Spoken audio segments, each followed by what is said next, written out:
Good morning.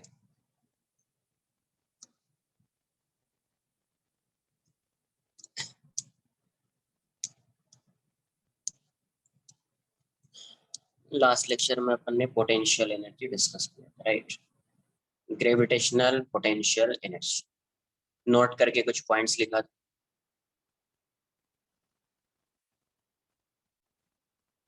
Next लिखेंगे अपन elastic potential energy. Elastic potential energy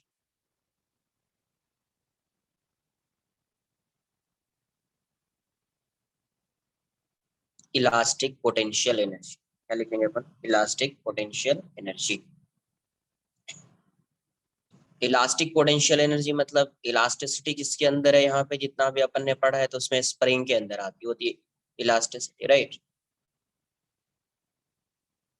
ये स्प्रिंग फोर्स कांस्टेंट के है, ये मासलेस स्प्रिंग है। जब अभी तक जितना पढ़ा है उसमें स्प्रिंग कैसी होती है? मासलेस। इसका मास है, राइट? तो अगर मैं इसको x1 से x2, पहले सपोज इसमें एक्सटेंशन x1 है और अभी इसमें एक्सटेंशन जो है वो x2 है। मान लेते हैं ये इसका natural length nl, natural length, और यहाँ से ये डिस्टेंस जो है ये x1 है।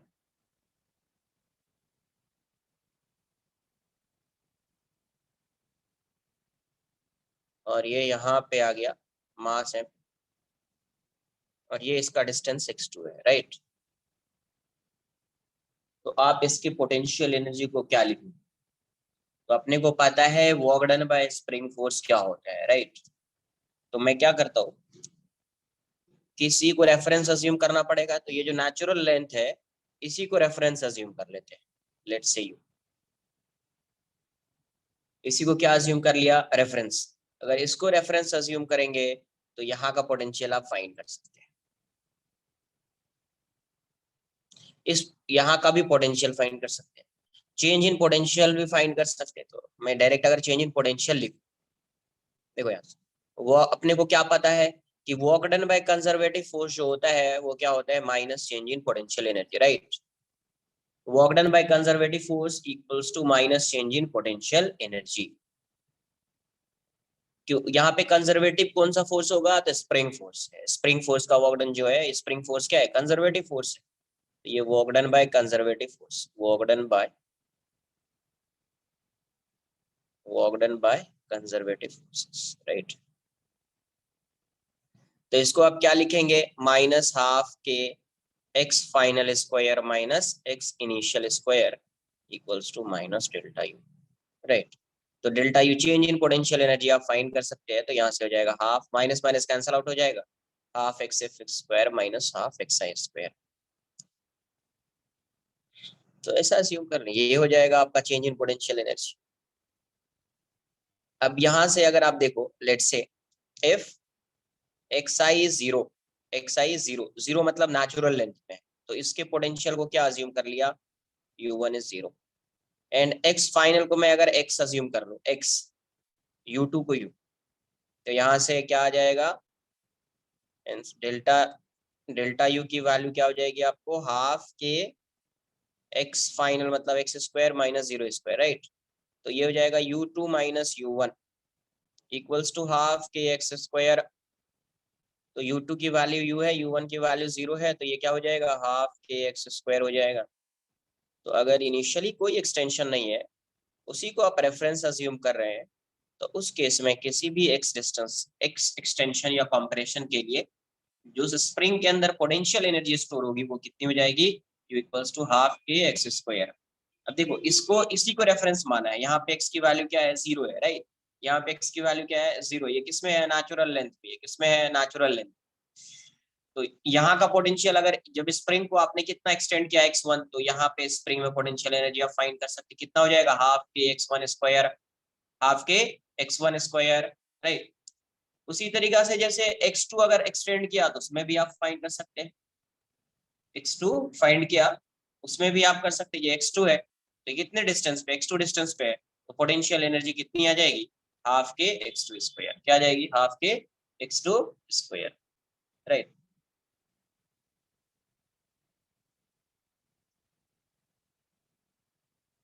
Sir, work done by conservative forces वाला point is valid everywhere. Work done by conservative force, Equals change in U minus change in U, वो हर जगह valid है. यस.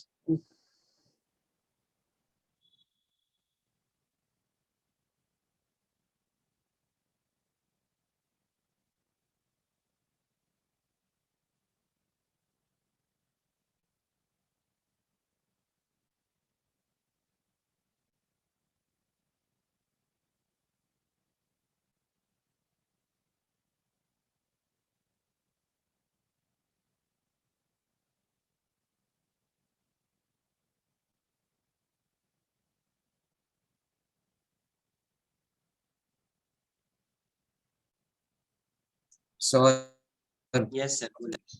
सर फर्स्ट डायग्राम में एनएल का मतलब क्या? एनएल का मतलब सर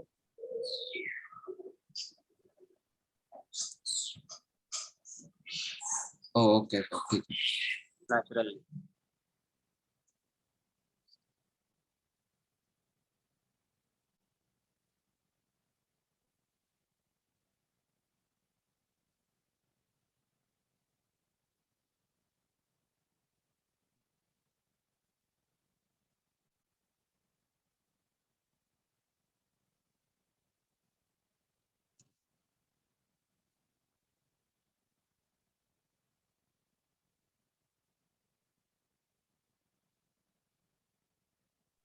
सर सेकंड डायग्राम के नीचे वो U0 क्या है? ये U0 क्या है? ये सर मैं बीच में डिस्कनेक्ट हो गया था तो मुझे पोटेंशियल एनर्जी है भाई साहब. यू किस यू को डिनोट करते हैं? Potential energy. तो यहाँ की पोटेंशियल एनर्जी जीरो, इसी को रेफरेंस मान लिया, नेचुरल लेंथ को रेफरेंस मान लिया, तो पोटेंशियल एनर्जी यहाँ की क्या हो जाएगी? जीरो हो जाएगी. पोटेंशियल एनर्जी यहाँ की क्या हो जाएगी? जीरो हो जाएगी.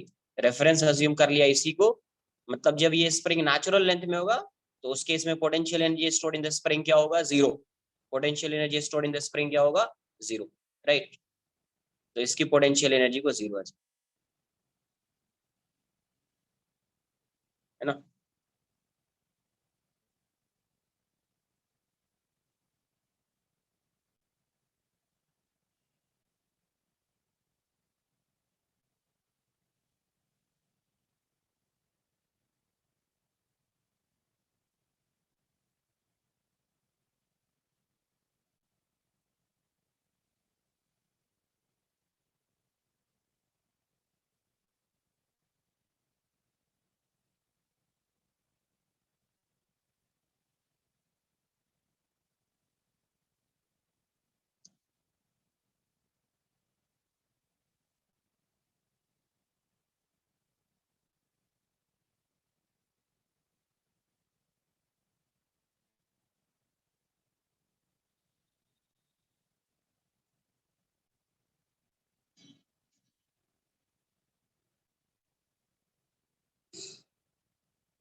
Sir, we have to add the work done by conservative forces, no?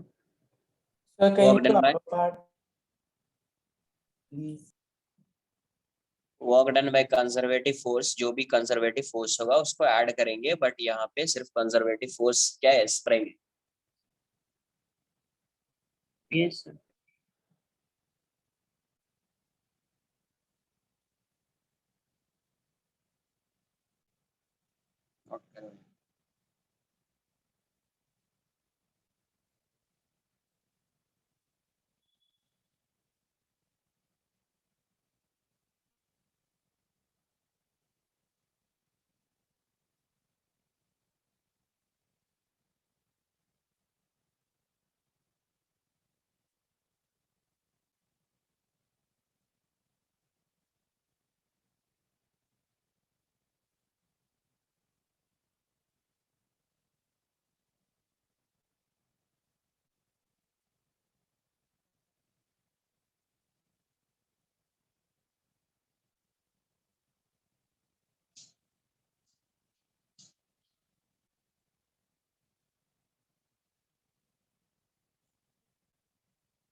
Done.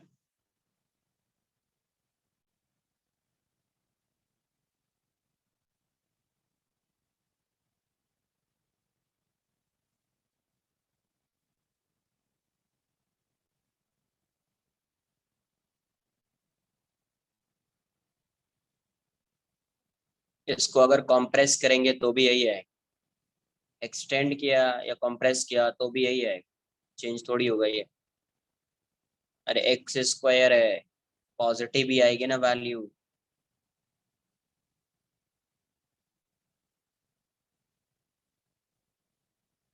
Examples करो यार।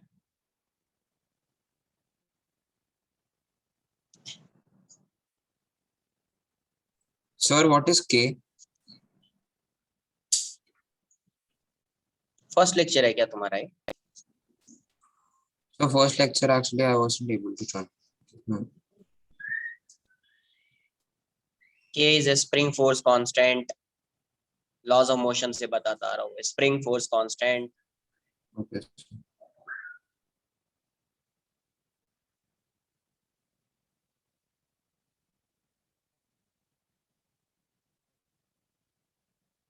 ये सपोज इसका नेचुरल लेंथ है, यहाँ NL लिख दिया नेचुरल, कि पहले से ये क्या है कंप्रेस कितना, मान लेते हैं 2 सेंटीमीटर, राइट। अभी ये स्प्रिंग जो है यहाँ से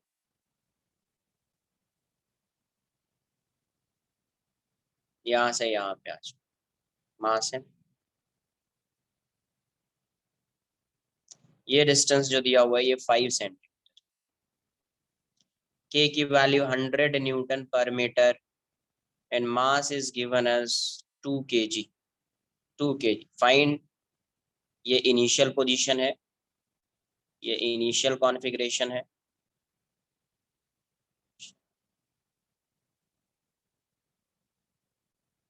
final configuration.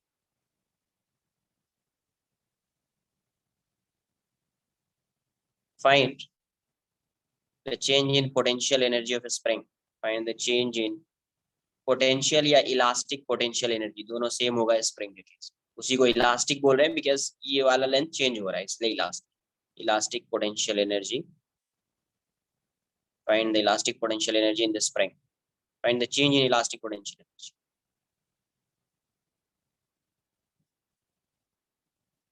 in the spring लिखा लास्ट में, spring।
सर ये क्या लिखा है इनमें?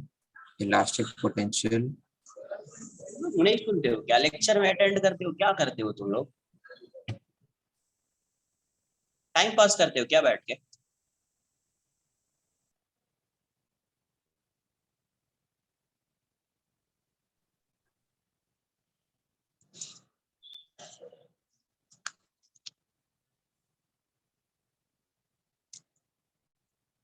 Find find the change in potential energy. और वहां पे मैं स्ट्रेस देके बोल रहा था, find the change in potential energy of the spring.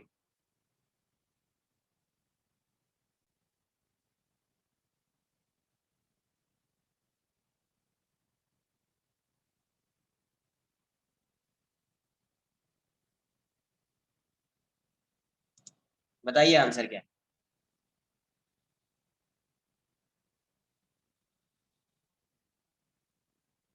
Sir एक बार डायग्राम दिखा सकते हैं क्या? मेरा सेकंड डायग्राम कंप्लीट नहीं हुआ।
Change in potential energy find करना है, तो न्यूटन में आंसर नहीं आएगा। न्यूटन में आंसर नहीं आएगा, राइट। 2 मीटर और 5 मीटर देख लेते हैं अब।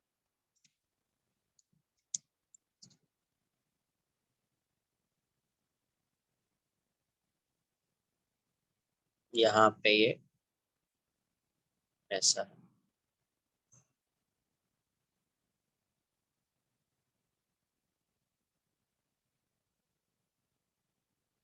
यहाँ पे ये ऐसा है।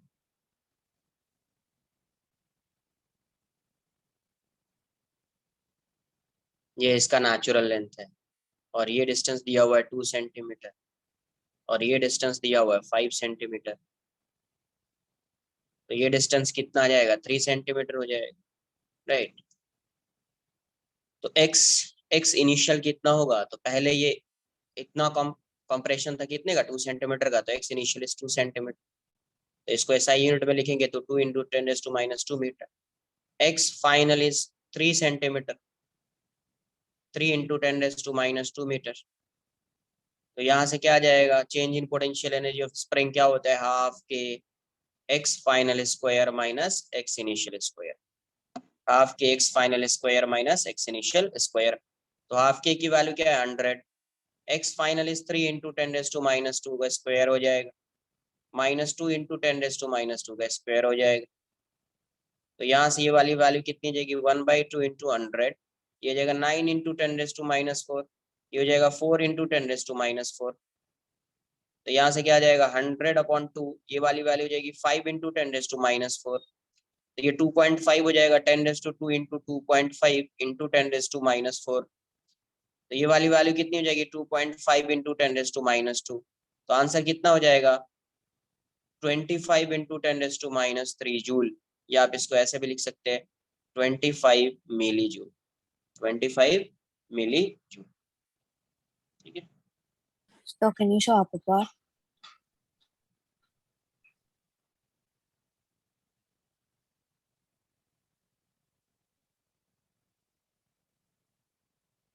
सर तो यस जो सर। एक्स आई होगा वो माइनस पे होगा ना, लेकिन आप उसका सिर्फ अरे भाई मैग्नीट्यूड एक्स लेते आई हैं को ना। तुम माइनस में लो प्लस में लो, स्क्वायर पॉजिटिव होगा नेगेटिव होगा। पॉजिटिव। तो बात बात खत्म करो ना यार, तुम लास्ट लेक्चर से यही कर रहे हो। ओके। नेक्स्ट टाइम ये डाउट नहीं आना चाहिए। Sir lower part please.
Done.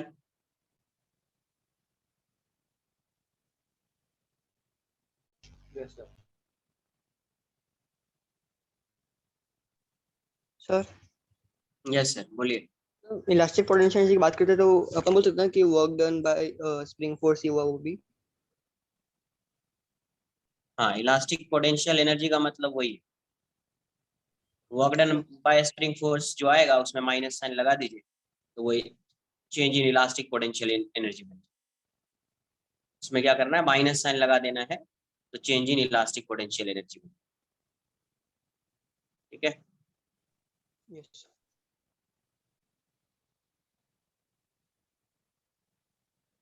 Elastic का मतलब वही है जहाँ पे कुछ लेंथ चेंज हो रहा है, जहाँ पे कोई लेंथ चेंज हो रहा है।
डन।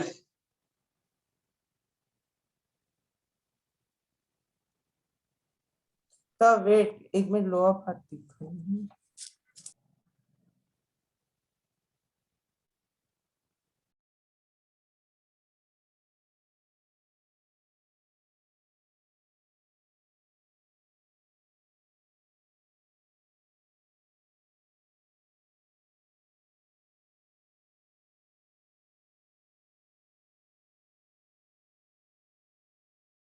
Pardon, sir.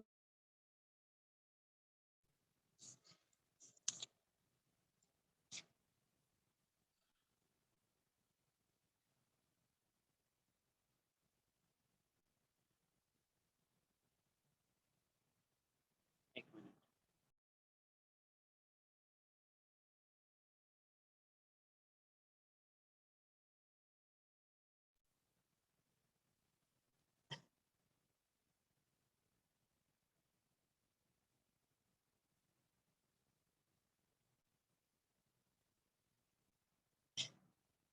ये यूनिफॉर्म थिन रॉड है, जैसा है यूनिफॉर्म थिन रॉड, ग्राउंड पे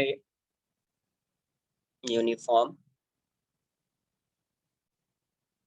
थिन रॉड।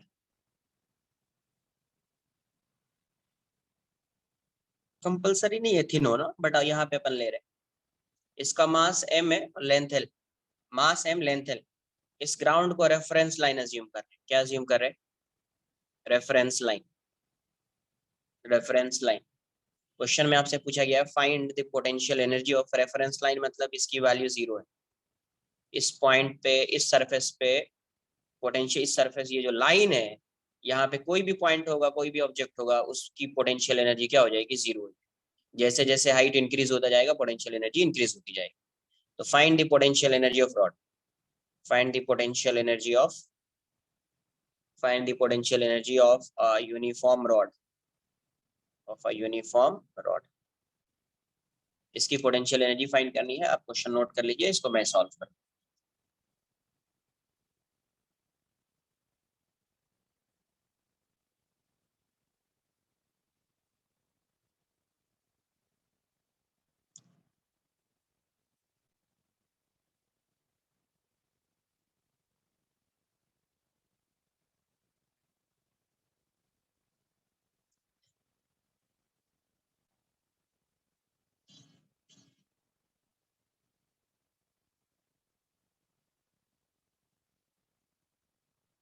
नहीं, MGL नहीं है आंसर इसका। देखो यार, MGL इसका आंसर कभी होता जब ये मास L डिस्टेंस पे होता है, राइट। बट यहाँ पे मास कैसा है? डिफरेंट डिफरेंट डिस्टेंस पे है मास। ये रॉड है। अब देखो, ये यहाँ पे जो मास है उसका कोई डिस्टेंस नहीं है। यहाँ पे जो मास है यूनिफॉर्मली डिस्ट्रीब्यूटेड है ना, हर पार्ट में इक्वली मास डिस्ट्रीब्यूटेड है। यहाँ पे अगर आप कोई एलिमेंट कंसिडर कर लेंगे, कोई स्मॉल सा एलिमेंट ले लिया, उसका कुछ मास आएगा, उसकी कुछ हाइट आएगी। यहाँ पे एलिमेंट ले लिया, इसका कुछ मास आएगा, इसकी कुछ हाइट आएगी। इसका मास ले लिया, इसकी कुछ हाइट आएगी। यहाँ पे एलिमेंट ले लिया, इसका मास आएगा और इसकी कुछ हाइट आएगी। तो देखो, इसका जैसे जैसे आप इस साइड मूव कर रहे हो, है ना, इसकी हाइट जो है वो चेंज होती जा रही है। उसकी हाइट क्या होती जा रही है? चेंज होती जा रही है। अगर ये ऐसा होता, सिर्फ ऐसा होता, एक पार्टिकल होता जिसका मास m है और h हाइट पे होता, तो डायरेक्ट आप लिख देते l हाइट पे होता सपोज। इसकी पोटेंशियल, यहाँ पे रेफरेंस इसको अज्यूम कर लिया, तो इसकी पोटेंशियल एनर्जी आप लिखते mgl। क्या लिखते? mgl। बट ये टोटल मास कितने लेंथ पे है या कितने हाइट पे है? l हाइट पे है। ये टोटल मास कितने हाइट पे है? तो l हाइट पे, तो mgl हो जाएगा, राइट। बट ये इसका टोटल मास l हाइट पे नहीं है ना, इसका टोटल मास l हाइट पे नहीं है। हाइट क्या है? डिफरेंट है। मास देख लो, यहाँ पे भी मास होगा, यहाँ पे भी होगा, यहाँ पे भी होगा। पूरे रॉड में ही मास है, यूनिफॉर्मली डिस्ट्रीब्यूटेड है, यूनिफॉर्मली डिस्ट्रीब्यूटेड है। तो हर, अगर कोई भी एलिमेंट जैसे ऐसा स्ट्रिप लिया, ये क्या होगा? ये जो रॉड है ऐसे ऐसे स्ट्रिप से बना होगा। ये स्ट्रिप, ये स्ट्रिप, ये स्ट्रिप, सब स्ट्रिप को ऐड करते जाए, टोटल रॉड आ जाएगा, टोटल लेंथ आ जाएगा इस रॉड का। तो ऐसे ऐसे ऐसे स्ट्रिप से बना होगा इस टाइप के स्ट्रिप्स, राइट। ऐसे ऐसे स्ट्रिप्स, तो पूरे को अगर आप ऐड करोगे ऐसा, तो पूरे को अगर आप ऐड करोगे तो क्या आ जाएगा? टोटल मतलब लेंथ ऑफ रॉड आ जाएगा। इसीलिए आप यहाँ पे डायरेक्टली सॉल्व नहीं कर सकते MGL। डायरेक्टली आप MGL सॉल्व नहीं कर सकते, क्योंकि मास जो है वो डिफरेंट डिफरेंट हाइट पे, तो डायरेक्टली सॉल्व नहीं कर पाएंगे। तो डायरेक्टली सॉल्व नहीं कर पाएंगे तो फिर क्या करेंगे आप? तो ऐसे केसेस में क्या इंटीग्रेट। होता है, इंटीग्रेट करना पड़ता है। ऐसे केसेस में क्या करना पड़ता है, इंटीग्रेट करना पड़ता है। अब कैसे इंटीग्रेट करेंगे, तो आपको एक स्मॉल सा एलिमेंट कंसिडर करना पड़ेगा। क्या करना पड़ेगा, स्मॉल एलिमेंट। देखो यहाँ पे डिस्ट्रीब्यूशन कैसा है मास का, कंटिन्यूअस डिस्ट्रीब्यूशन है, राइट। तो जहां पे कंटिन्यूअस डिस्ट्रीब्यूशन आता है, कंटिन्यूअस डिस्ट्रीब्यूशन आता है, कंटिन्यूअस मास डिस्ट्रीब्यूशन, जहां पे कंटिन्यूअस डिस्ट्रीब्यूशन आता है, ये मास हो या कुछ भी हो, वहां पे आप क्या करते हैं, इंटीग्रेट करते हैं, इंटीग्रेशन आता है। वहां पे समेशन के लिए, इसके लिए आप क्या यूज करते हैं, समेशन के लिए इंटीग्रेशन, ये यूज करते हैं, इंटीग्रेशन यूज करते हैं। क्या यूज करते हैं, इंटीग्रेशन। किसके लिए यूज करते हैं, समेशन के लिए, राइट। समेशन के लिए क्या यूज करते हैं, इंटीग्रेशन यूज करते हैं। एडिशन के लिए क्या यूज करते हैं, इंटीग्रेशन। जहां पे कंटिन्यूअस मास डिस्ट्रीब्यूशन होगा या कंटिन्यूअस डिस्ट्रीब्यूशन होगा कुछ भी। तो अब यहाँ से देखो, डायरेक्टली तो फाइंड नहीं कर पाएंगे, डायरेक्टली तो फाइंड नहीं कर पाएंगे, तो क्या करना पड़ेगा, स्मॉल सा पार्ट कंसिडर करना पड़ेगा इसका। क्या करना पड़ेगा, स्मॉल पार्ट कंसिडर करना पड़ेगा। तो ये स्मॉल पार्ट कंसिडर किया, सपोज वाई डिस्टेंस पे dy विड्थ का एक स्मॉल सा पार्ट कंसिडर किया। तो इस स्मॉल पार्ट को आप अज्यूम कर सकते हैं पॉइंट मास। इस स्मॉल पार्ट को आप पॉइंट मास अज्यूम कर सकते हैं। और इसकी हाइट कितनी होगी, y, dy is very small, dy is very small. तो आप इसको एक पॉइंट मास कंसिडर कर सकते हैं, जिसकी हाइट कितनी होगी, y डिस्टेंस पे होगी। तो इसकी पोटेंशियल एनर्जी आप फाइंड कर सकते हैं। जो भी मास होगा इस स्मॉल से पार्ट का, वो इंटू g इंटू y, तो इसकी पोटेंशियल एनर्जी आ जाएगी, इसकी पोटेंशियल एनर्जी आ जाएगी। तो उसके लिए आपको पहले इसका मास फाइंड करना पड़ेगा। क्या फाइंड करना पड़ेगा, मास फाइंड करना पड़ेगा, है ना।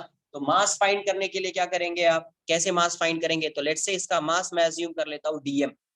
स्मॉल मास होगा इसीलिए dm, स्मॉल मास होगा इसलिए इसका मास क्या अज्यूम कर लिया, dm।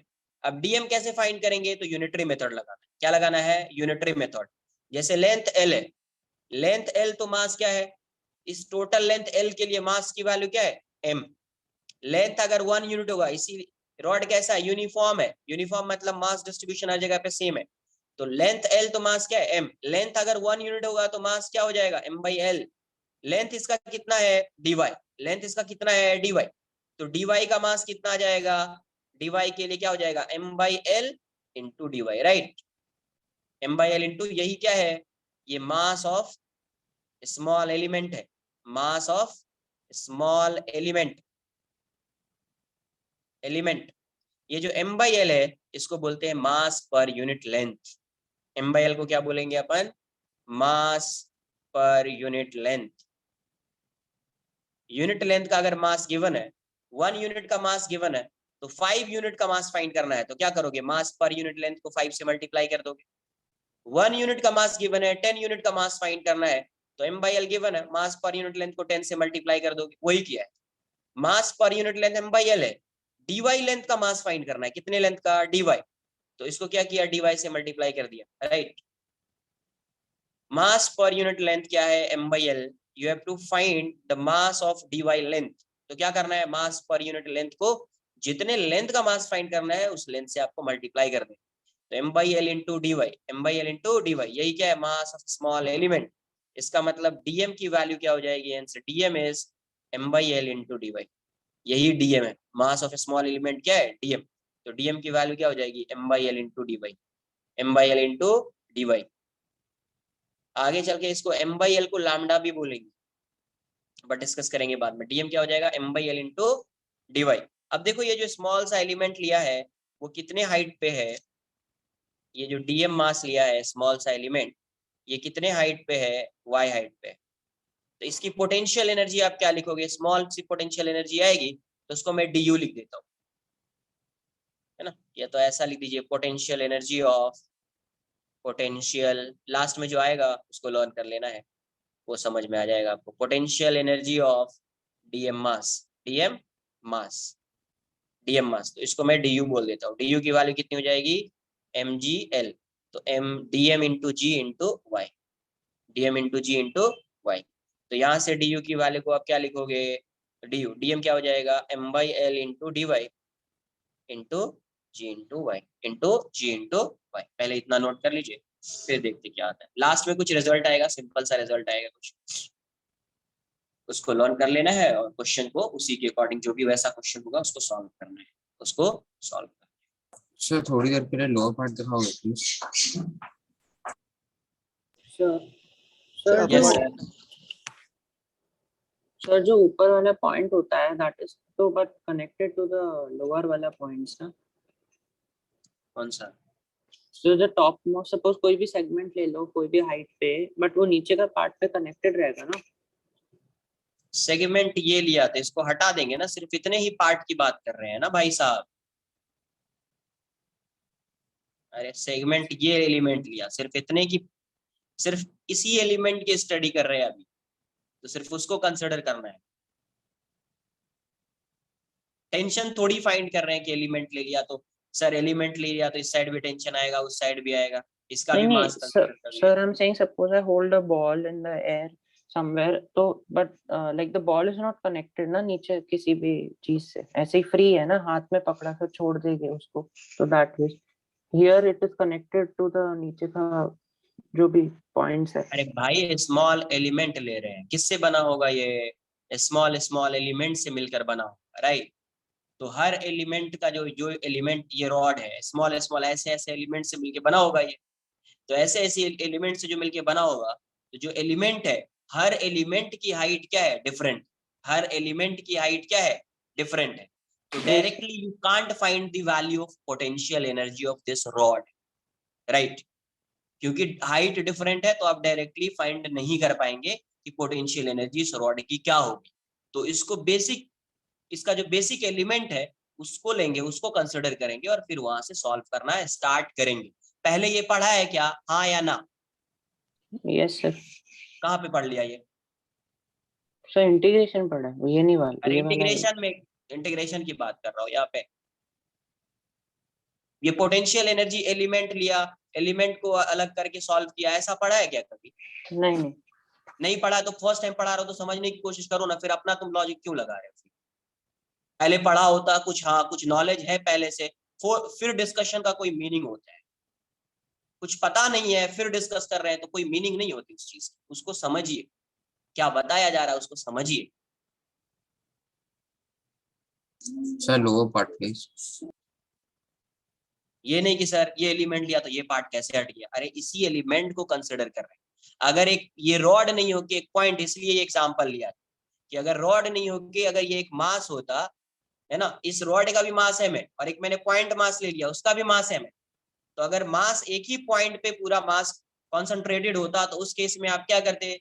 उस केस में डायरेक्ट इसकी पोटेंशियल एनर्जी आप लिख देते U = mg × l, right? mg × l direct potential energy आती। क्यों आती? क्योंकि टोटल मास का जो डिस्टेंस है इस यहाँ से, टोटल मास का जो डिस्टेंस है कहाँ से? रेफरेंस लाइन से, वो क्या है? l है। तो टोटल मास का डिस्टेंस l है तो उसकी पोटेंशियल एनर्जी हो जाएगी mgl। क्या हो जाएगी? mgl। बट यहाँ पे टोटल मास का डिस्टेंस l नहीं है, डिस्टेंस क्या हो रहा है? वैरी कर रहा है। डिस्टेंस जैसे जैसे आप इस साइड जा रहे हो डिस्टेंस वैरी कर रहा है, तो आप डायरेक्टली फाइंड नहीं कर पाएंगे, डायरेक्टली फाइंड नहीं कर पाएंगे क्योंकि डिस्टेंस वैरी कर रहा है। वेरिएबल आ गया कुछ, तो उस केस में आप डायरेक्टली फाइंड नहीं कर पाएंगे। तो उसके लिए क्या करना पड़ेगा? देखना पड़ेगा कि ये किससे बना होगा रॉड। तो रॉड जो है स्मॉल स्मॉल एलिमेंट से मिलके बना होगा, ऐसे एलिमेंट से, dy dy dy dy, पूरे dy को ऐड कर दो यहाँ से यहाँ तक तो टोटल लेंथ आ जाएगा। पूरे dy को dy एलिमेंट ले लिया, कहाँ से कहाँ तक ऐड कर दिया? यहाँ से यहाँ तक 0 to l बोल दो, ऐड कर दिया तो मुझे टोटल लेंथ आ जाएगा। तो एक स्मॉल सा एलिमेंट लिया, क्या लिया? एक स्मॉल सा एलिमेंट लिया। एलिमेंट का जो ये लेंथ है वो है dy, dy is very small, dy is very small. तो ये जो एलिमेंट लिया है ये इस रेफरेंस लाइन से कितने डिस्टेंस पे है? तो y डिस्टेंस पे। इसका मास क्या होगा? तो अज्यूम कर लिया मास तो स्मॉल होगा, वेरी स्मॉल है ना। तो यहाँ से ये dy इज वेरी स्मॉल है तो इसका मास जो होगा वो भी बहुत ही कम होगा, तो dm अज्यूम कर लिया। Let's say mass of this small element is dm। अब इसका मास आप कैसे फाइंड करोगे? तो इसके मास को फाइंड करने के लिए यूनिटरी मेथड लगाना पड़ेगा। क्या लगाना पड़ेगा? Unitary method. तो लेंथ l है तो मास क्या है? m। लेंथ 1 यूनिट होगा तो मास क्या हो जाएगा? m/l। यही है मास पर यूनिट लेंथ। 1 यूनिट का मास कितना है? m/l। अब dy लेंथ होगा तो उसका मास क्या हो जाएगा? m/l × dy। क्या हो जाएगा? m/l × dy। इसको बोल रहे हैं मास ऑफ, ये क्या है? Mass of small element. यही है डीएम, यही क्या है डीएम, यही डीएम है। तो डीएम की वैल्यू क्या हो जाएगी m by l into d y, m by l into d y. अब देखो ये स्मॉल सा एलिमेंट जो लिया है उसका मास डीएम है, कितने हाइट पे है, वाई हाइट पे है, तो इसकी पोटेंशियल एनर्जी कितनी हो जाएगी एम जी एच, एम की जगह पे डीएम, जी एच की जगह पे वाई। तो एम इसको पुट कर दिया इतना, पहले इतना नोट कर लो, इसमें कोई डाउट आ रहा है तो पूछ लो। सर नहीं ये सब समझा सर, मैं बोल रहा हूँ जो पी होता है वो it only depends on MGH ना, इट डज नॉट डिपेंड कि बॉडी ग्राउंड से कनेक्टेड है या नहीं, उस पे तो डिपेंड नहीं करेगा ना। यस, ओके, उस मुझे पे क्यों लगा था डिपेंड कि करेगा? मुझे लगा था डीवाई क्योंकि नीचे ग्राउंड से इनडायरेक्टली कनेक्टेड है ना तो जीरो हो नहीं जाएगा, नहीं नहीं, मुझे ऐसा उस लगा। पोटेंशियल एनर्जी, देखो पोटेंशियल एनर्जी सिर्फ किस पे डिपेंड करता है, रेफरेंस लाइन पे डिपेंड करता है, राइट? कि रेफरेंस किसको आप अज्यूम कर रहे हो, रेफरेंस लाइन का होना कंपलसरी है, अदरवाइज पोटेंशियल एनर्जी डिफाइन ही नहीं हुई। तो सिर्फ आप किसी को भी रेफरेंस लाइन, ये तो ऑब्जर्वर पे डिपेंड कर रहा है ना, वो तो इंडिविजुअल पे डिपेंड कर रहा है कि रेफरेंस लाइन किसको अज्यूम कर रहा है। तो किसी को रेफरेंस लाइन अज्यूम कर लो और ये रॉड इससे कनेक्टेड है या नहीं है, आप इसकी पोटेंशियल एनर्जी फाइंड कर सकते, पोटेंशियल एनर्जी इसकी फाइंड कर सकते, नोट कर लो फिर समझ में आएगा। अभी रॉड को ग्राउंड पे रख दिया, कुछ हाइट पे रख देते हैं, कुछ हाइट पे रख के देख लेते हैं, अगर ये यहाँ पे होता तो पोटेंशियल एनर्जी क्या होती। सर ये पोटेंशियल एनर्जी का पार्ट आप वापस समझा सकते हो please sir, the last part. Yes sir. Potential energy क्या होता है, mgh होता है। Yes sir. इसका मास क्या है, जो स्मॉल एलिमेंट लिया है इसका मास क्या है dm, डीएम है सर। इसकी हाइट कितनी है y, अच्छा अच्छा ओके सर, दिखा तो पोटेंशियल एनर्जी क्या हो जाएगा mgh की जगह पे dmgy। Okay sir, thank you.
Done.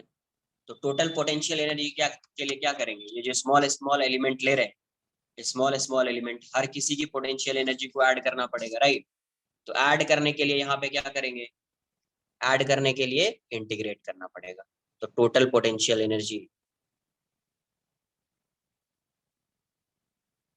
तो यू की वैल्यू क्या हो जाएगी, ऐड करना का मतलब ऐड, यहाँ पे ऐड करने का मतलब क्या है, इंटीग्रेट करना पड़ेगा। तो यू को आपने लिख दिया integration of d u, d u कितना है यार, डी यू है m by l into d y into m into g y, right? तो यहाँ से एम जी एल कॉन्स्टेंट है, बाहर कर दिया, m वैरी नहीं कर रहा है, g भी नहीं है, l भी नहीं है, क्या वेरिएबल है y dy। अब देखो y कहां से कहां तक वैरी कर सकता है, ये रॉड है, आप जो एलिमेंट ले रहे हो y डिस्टेंस पे, यहाँ से एलिमेंट लिया था ये dy, तो ये एलिमेंट आप यहाँ पे भी ले सकते हैं, यहाँ पे भी ले सकते हैं, यहाँ पे भी ले सकते हैं, यहाँ पे भी ले सकते हैं, यहाँ पे यहाँ पे यहाँ पे यहाँ पे, मतलब यहाँ से यहाँ तक ले सकते हैं, राइट। जब आप एलिमेंट यहाँ पे लोगे तो y की वैल्यू 0 होगी, जब आप एलिमेंट यहाँ पे लोगे y की वैल्यू l होगी, जब आप एलिमेंट यहाँ पे लोगे y की वैल्यू 0 होगी, जब आप एलिमेंट यहाँ पे लोगे y की वैल्यू l होगी। मतलब y कहाँ से कहाँ तक वैरी कर रहा है, तो y varies from 0 to l, y कहाँ से कहाँ तक वैरी कर रहा है, varies from 0 to l, 0 to l। तो यहाँ से क्या आ रहा है, u इक्वल्स टू mgl, ये हो जाएगा y square by 2, y square by 2, 0 to l, 0 to l।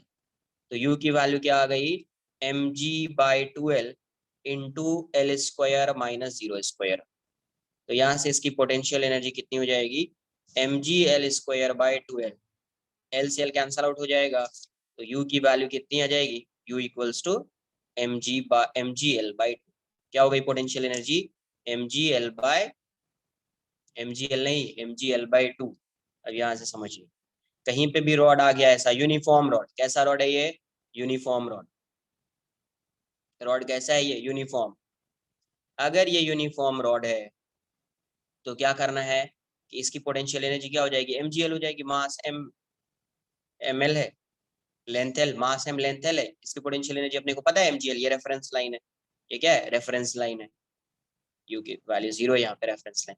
इसका मतलब क्या हुआ कि अगर मुझे इसकी पोटेंशियल एनर्जी फाइंड करनी होगी तो इसके टोटल मास को कहाँ पे अज्यूम कर लेना पड़ेगा, यहाँ पे सेंटर पे अज्यूम कर लेना, ये इसका सेंटर है, इसको बोलते हैं सेंटर ऑफ मास। वो आगे एक चैप्टर आएगा, मैं वहां पे इसको डिस्कस करूंगा कि सेंटर ऑफ मास क्या होता है। इस रॉड में यूनिफॉर्म रॉड है, यूनिफॉर्म रॉड में सेंटर ऑफ मास कहाँ पे होता है, इसके सेंटर पे होता है, कहाँ पे होता है, सेंटर पे होता है। तो आपको क्या करना है, इस पूरे मास को आपने क्या अज्यूम कर लिया, एक पॉइंट मास।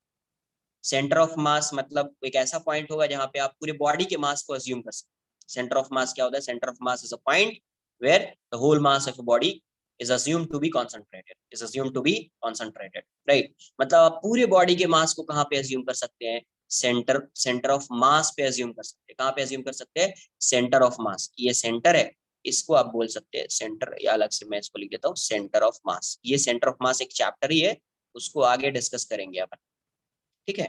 बट इतना समझ लेना है कि अगर एक रॉड है तो रॉड का सेंटर ऑफ मास इसके सेंटर पे होगा, बट कैसा रॉड होना चाहिए, यूनिफॉर्म रॉड होना चाहिए। कैसा होना चाहिए, यूनिफॉर्म रॉड। तो अगर मैं इस पूरे बॉडी के मास को इस पॉइंट पे अज्यूम कर, अगर मैं क्या कर रहा हूँ, इस पूरे बॉडी के मास को मैं कहाँ पे अज्यूम कर लूँ, इस पॉइंट पे अज्यूम कर लूँ, मतलब ये एक पॉइंट हो गया, इसका मास m हो गया, और ये सेंटर से इसका जो डिस्टेंस होगा वो l/2 होगा, राइट। कितना होगा, l/2, l/, सेंटर पे जो मास है ना, पूरे मास को कहाँ पे अज्यूम कर लिया, सेंटर पे, और इसका जो ग्राउंड से ये डिस्टेंस कितना है, l/2। तो अभी इसकी पोटेंशियल एनर्जी आप क्या लिखोगे, डायरेक्ट लिख सकते हैं ना, potential energy equals to mg into l/2, mg into l/2। Answer आएगा सी, आंसर आएगा सी। मतलब क्या करना है, जहां पे भी रॉड दिखे, जहां पे भी वायर दिखे जहां पे भी आपको रॉड दिखे, वायर दिखे, स्ट्रिंग दिखे, है ना, जहां पे भी आपको स्ट्रिंग दिखे, तो इन सब केस में क्या करना है, कहीं जहां पे भी आपको चेन हाँ स्ट्रिंग दिखे, सॉरी, तो क्या करना है, यू की वैल्यू को आपको क्या लेना है, mg/l/2 कंसिडर कर लेना, mg/l/2 मतलब पूरे मास को कहाँ पे अज्यूम कर लेना, centre of mass. Centre of मास अभी उतना ज्यादा डिटेल में नहीं जाना है, सिर्फ इतना समझ लेना है कि सेंटर पे अज्यूम कर लेना। कहाँ पे अज्यूम कर लेंगे, सेंटर पे अज्यूम कर लेंगे, राइट। तो उसकी पोटेंशियल एनर्जी डायरेक्ट आपको लिख देना है, इंटीग्रेशन इतना नहीं करना, इतना इंटीग्रेशन नहीं करना है। इसी को बताने के लिए मैं इंटीग्रेट कर रहा था, ये मैं डायरेक्ट लिख सकता था ये, बट समझ में नहीं आता कुछ, इसलिए मैंने वो सब इंटीग्रेट करके यहाँ लाया है आंसर। यू की वैल्यू क्या हो जाएगी, mgl/2। तो आपको भी ऐसा ही करना है, आपको भी ऐसा ही करना है। सपोज अगर ये ऐसा क्वेश्चन आए, समझ लो, फिर नोट कर लेना, एक बार आप समझ लीजिए पहले। ऐसा है, ये रॉड है, यहीं से इसको रिलीज किया, इसी इंस्टेंट पे इसकी पोटेंशियल एनर्जी फाइंड करनी। जब ये रॉड ये ऐसा है, इसका ये जो लेंथ है ये h हाइट पे है, जब ये एंड कितने हाइट पे है, h हाइट पे, तभी इसकी पोटेंशियल एनर्जी फाइंड करनी है, मास m लेंथ है। h + l/2। तो यहाँ से क्या आ जाएगा, इसका मास कहाँ पे एज्यूम कर लेंगे, सेंटर पे, राइट। तो सेंटर पे एज्यूम करने का मतलब इसका पूरा मास यहाँ पे आ जाएगा। इससे ये वाला डिस्टेंस कितना आ जाएगा, L/2, और ये वाली वैल्यू हो जाएगी h, इसका मास m है, ये वाली वैल्यू 0, तो इसकी पोटेंशियल एनर्जी हो जाएगी mgh + L/2। क्लियर है, नोट कर लो ये। बट ये होना कैसा चाहिए था, यूनिफॉर्म होगा तभी, यूनिफॉर्म।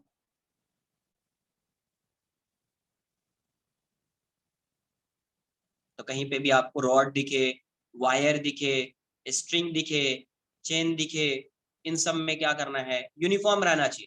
इन सब में क्या करना है, उसके सेंटर ऑफ मास मतलब उसका सेंटर फाइंड कर लीजिए, उसका सेंटर फाइंड कर लीजिए। एक बार सेंटर फाइंड कर लिया, आंसर आ जाएगा, इसकी पोटेंशियल एनर्जी आ जाएगी।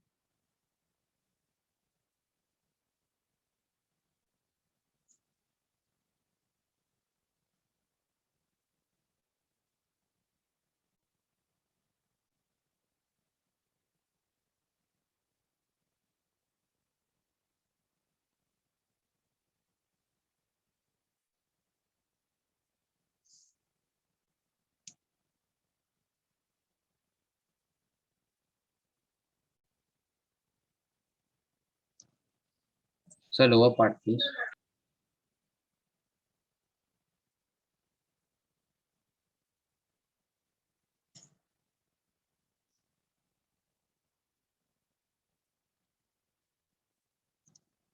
Sir upper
Second to lower part.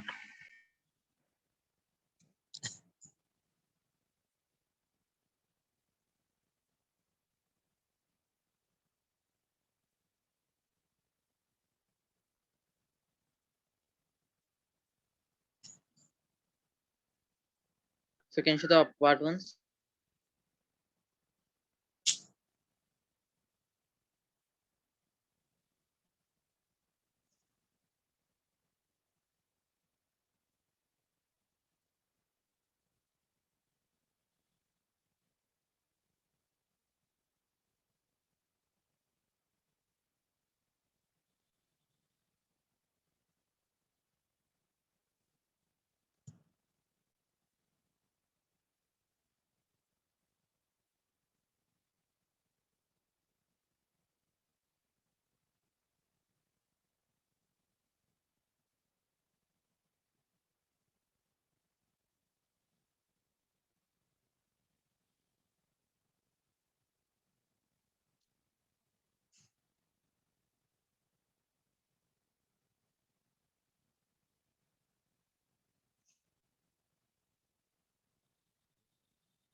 Done.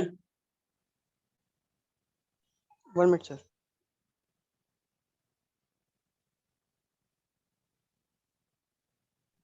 Sir तो हम पोटेंशियल खाली वो पॉइंट में लिखेंगे ना सेंटर का। क्या सेंटर का? खाली वो सेंटर का हम पोटेंशियल से निकालेंगे ना, वरना फिर पूरा समझ उसका पूरा रॉड का हो जाएगा फिर वो। कुछ नहीं करना है, सेंटर पे उस पॉइंट उस पूरे बॉडी के मास को अज्यूम कर लेना बस। अब देख लो कितने डिस्टेंस पे फाइंड करना।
डन।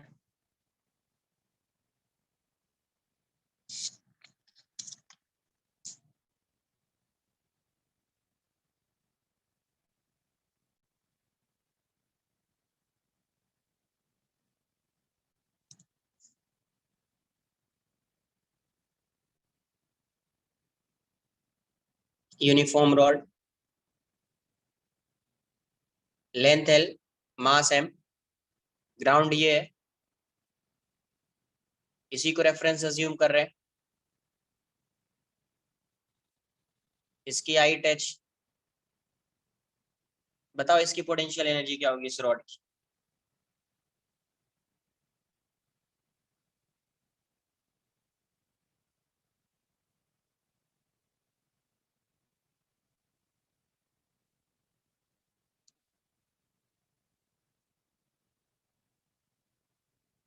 इस रॉड की पोटेंशियल एनर्जी क्या होगी? Sir mgh। देखो पूरे मास को कहाँ पे अज्यूम कर लेंगे, यहाँ पे, तो यहाँ पे अज्यूम कर लिया, तो इस मास का यहाँ से ग्राउंड से हाइट कितना है, एच। कितनी हाइट पे है, एच। इसकी पोटेंशियल एनर्जी ये यू जीरो है, तो इसकी पोटेंशियल एनर्जी क्या हो जाएगी, m g h. M g, इसकी सर पोटेंशियल वो एनर्जी क्या रॉड हो का जाएगी? विड्थ ही कंसिडर करेंगे। कैसे कंसिडर करेंगे तुम बताओ? सर नहीं, विड्थ का हाफ वो नहीं लेंगे। हाफ होगा तो हाइट कितने डिस्टेंस पे है भाई साहब? h। एच पे है तो एल बाई टू आ जाएगा क्या वो? नो सर, सर नहीं, मैं बोल रहा हूँ लाइक रॉड अगर 5 सेंटीमीटर थिक है तो जो उसका सेंटर होगा लाइक वो 2.5 का होगा, h प्लस 2.5 ऐसे। वाह, very good, very good, very good. Vertical rod है ये। सर नहीं, गजब थिकनेस की लॉजिक है थिकनेस की यार। बात कर रहा हूँ। थिकनेस अभी रॉड कैसा ले रहा हूं मैं, क्या बताया अभी स्टार्टिंग में? Horizontal rod. अरे हॉरिजॉन्टल नहीं, कैसा rod, uniform thin rod. Yes yes. अगर ये बताओ, अगर इसका कुछ थिकनेस होगा तो क्वेश्चन में गिवन होगा या नहीं होगा? Yes sir. तो जब गिवन होगा तो तुम उसका टेंशन क्यों ले रहे हो? ओके। खुद का लॉजिक मत लगाओ यार प्लीज। जितना बताया जा रहा है उस पे फोकस कीजिए सिर्फ।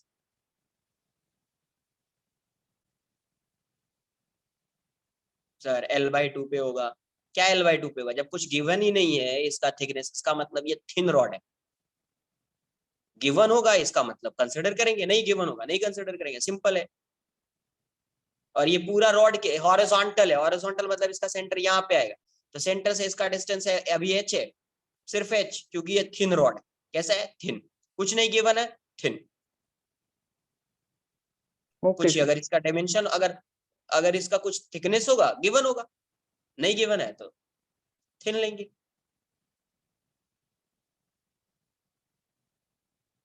Next,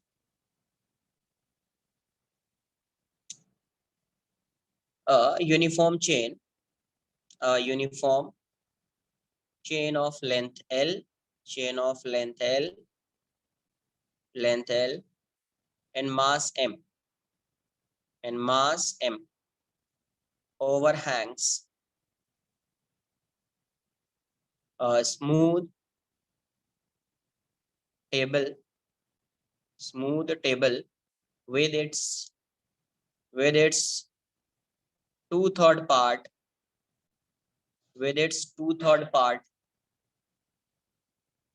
lying on the table. A uniform chain of length L and mass M overhangs a smooth table with its two-third part lying on the table. Find the work done. Find the work done by an external agent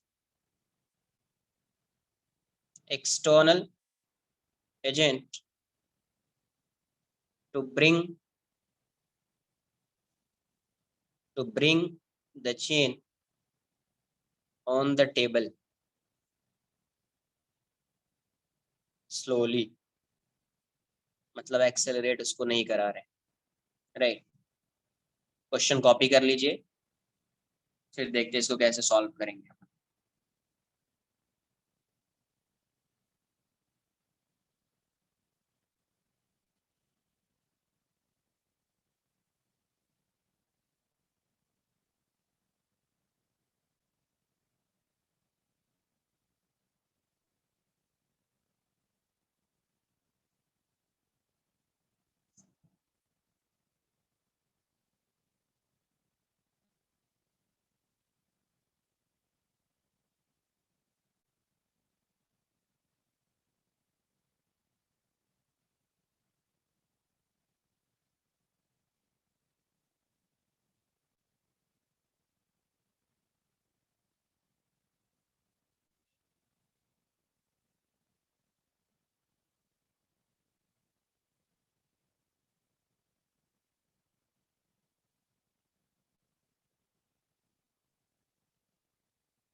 देखो यहाँ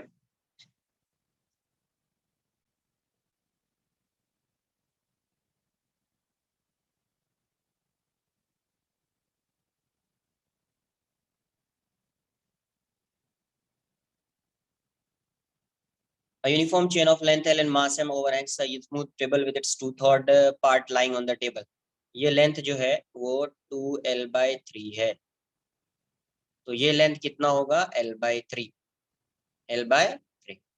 अब total chain का जो मास है वो M है, वो क्या है M, राइट, M है। तो ये बताओ जो टेबल पे ये जो चेन है वो टेबल पे है, उसका मास कितना होगा? लेंथ है 2L/3, तो मास भी हो जाएगा 2M/3। यूनिफॉर्म चेन है, ये L/3 है, तो इसका मास भी हो जाएगा M/3। Any doubt? M/3 2M/3 इन सब में कोई डाउट आ रहा है क्या? नो। अब देखो वर्क डन फाइंड करना, मतलब कोई ना कोई एक्सटर्नल एजेंट होगा जो इसको क्या कर रहा होगा, इस साइड पुल कर रहा होगा, राइट। एफ एक्सटर्नल ऐसा लगा देता हूँ मैं, कोई ना कोई एक्सटर्नल एजेंट होगा जो इसको क्या कर रहा होगा, इस साइड स्लोली पुल कर रहा होगा। स्लोली पुल करने का मतलब है इसकी velocity through out the motion same रहेगी, चेंज नहीं होगी, ठीक है। ये स्लोली क्या कर रहा है, इसको पुल कर रहा है। तो क्या करेंगे अपन, कैसे सॉल्व करेंगे? Work done by an external agent. तो अगर मैं इस work done by an external agent एक बताया है, क्या होता है, माइनस होता है change in potential energy, right. Work done by an external agent equals to नहीं प्लस होता है, माइनस नहीं प्लस होता है change in potential energy. Conservative force का माइनस क्या होता है, प्लस होता है। तो अगर मैं change in potential energy find कर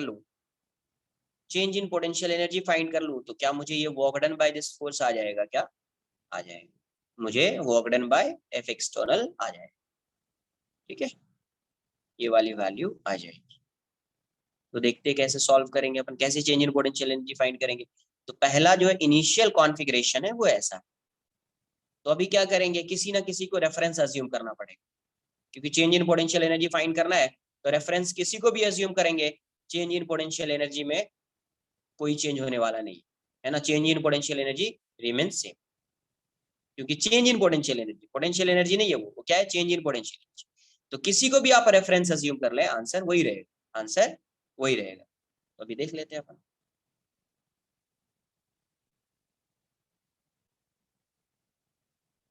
ये ऐसा है।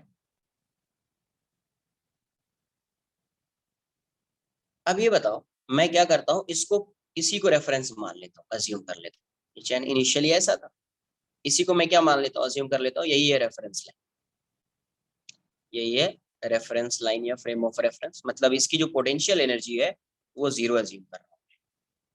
मतलब यहाँ पे जो भी मास होगा उसकी पोटेंशियल एनर्जी क्या होगी, 0। यहाँ पे जो भी मास होगा उसकी पोटेंशियल एनर्जी क्या होगी, 0 होगी। तो पोटेंशियल एनर्जी सिर्फ किसकी आएगी, इस वाले पार्ट की। तो इस वाले पार्ट का सेंटर कहाँ पे होगा, तो ये डिस्टेंस टोटल जो है वो L/3 है, तो ये कितने पे आएगा, L/6 पे आएगा, राइट। L/6 पे कहीं यहाँ पे आएगा इसका सेंटर, कहीं यहाँ पे आएगा इसका सेंटर, सेंटर। अभी सेंटर लिख लो, या आप सेंटर ऑफ मास ही लिख लो, COM बोलते हैं इसको, क्या बोलते हैं, COM। तो सेंटर ऑफ मास इसका यहाँ पे आएगा। तो टोटल मास को कहाँ पे एज्यूम करेंगे, यहीं पे एज्यूम करेंगे। इस वाले पार्ट की पोटेंशियल एनर्जी 0 है, सिर्फ किसकी पोटेंशियल एनर्जी आएगी, इस पार्ट की आएगी पोटेंशियल एनर्जी। और पूरे मास को अपन कहाँ पे एज्यूम करते हैं, सेंटर पे एज्यूम करते हैं। सेंटर इसका ये है, कितना डिस्टेंस, L/6। तो अभी इनिशियल पोटेंशियल एनर्जी आप क्या लिखेंगे, U इनिशियल की वैल्यू क्या होगी। तो देखो ये 0 है, तो इसके बिलो आएंगे तो पोटेंशियल एनर्जी नेगेटिव, इसके अबव जाएंगे पोटेंशियल एनर्जी पॉजिटिव, तो ये नेगेटिव आ जाएगा, ये क्या आ जाएगा, नेगेटिव आ जाएगा, राइट। तो नेगेटिव आएगा तो कितना होएगा, तो ये हो जाएगा माइनस, इसका मास कितना है, m/3 इंटू जी, और सेंटर ऑफ मास का डिस्टेंस कितना, L/6, तो कितना आ गया ये, -mg/18, -mg/18। तो इसकी जो इनिशियल पोटेंशियल एनर्जी है according to this reference line कितनी हो गई, -mg/18, -mg/18। नोट कर लो। फिर फाइनल कॉन्फ़िगरेशन देखेंगे जब ये पूरा चेन कहाँ पे आ जाएगा, इस टेबल पे आ जाएगा, तभी इसकी क्या पोटेंशियल एनर्जी होगी, उसके अकॉर्डिंग आंसर करेंगे आप। नोट कर लीजिए।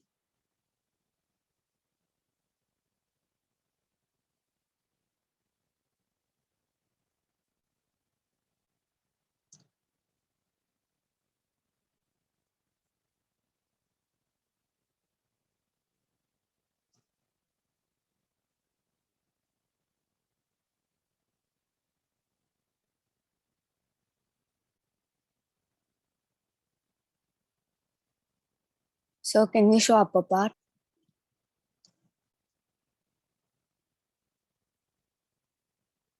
Done, sir.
Done.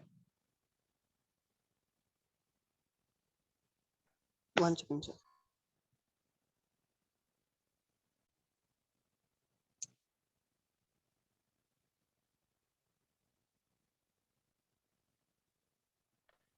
Done sir.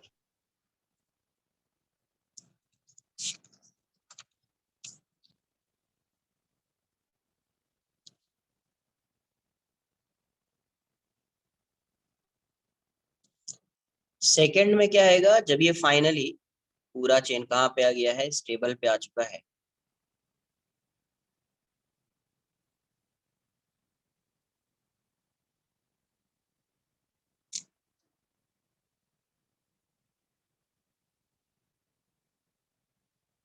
ये इसका फाइनल कॉन्फ़िगरेशन है ना, तो पूरा चेन ये इसका फाइनल कॉन्फ़िगरेशन।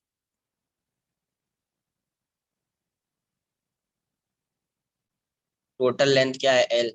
टोटल लेंथ क्या है, एल, है ना। तो यहाँ पे इसकी पोटेंशियल एनर्जी, यही रेफरेंस लाइन था, तो यू फाइनल की वैल्यू क्या हो जाएगी इस केस में, 0।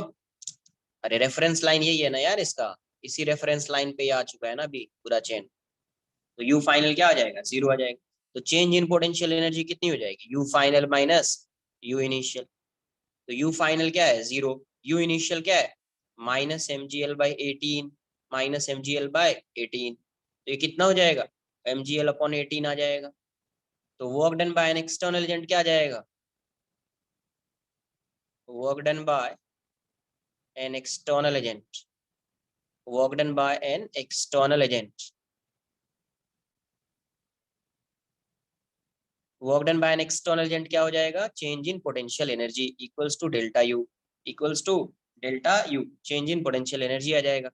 तो work done by an external agent की वैल्यू हो जाएगी आपको एम जी एल बाय 18, क्या हो जाएगी, m g L by 18।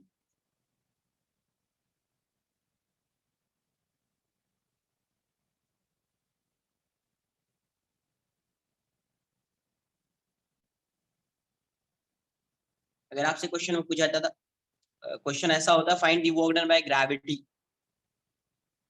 Find the work done by gravity, क्या आ जाता आंसर। क्वेश्चन ऐसा होता है, find the work done by gravity,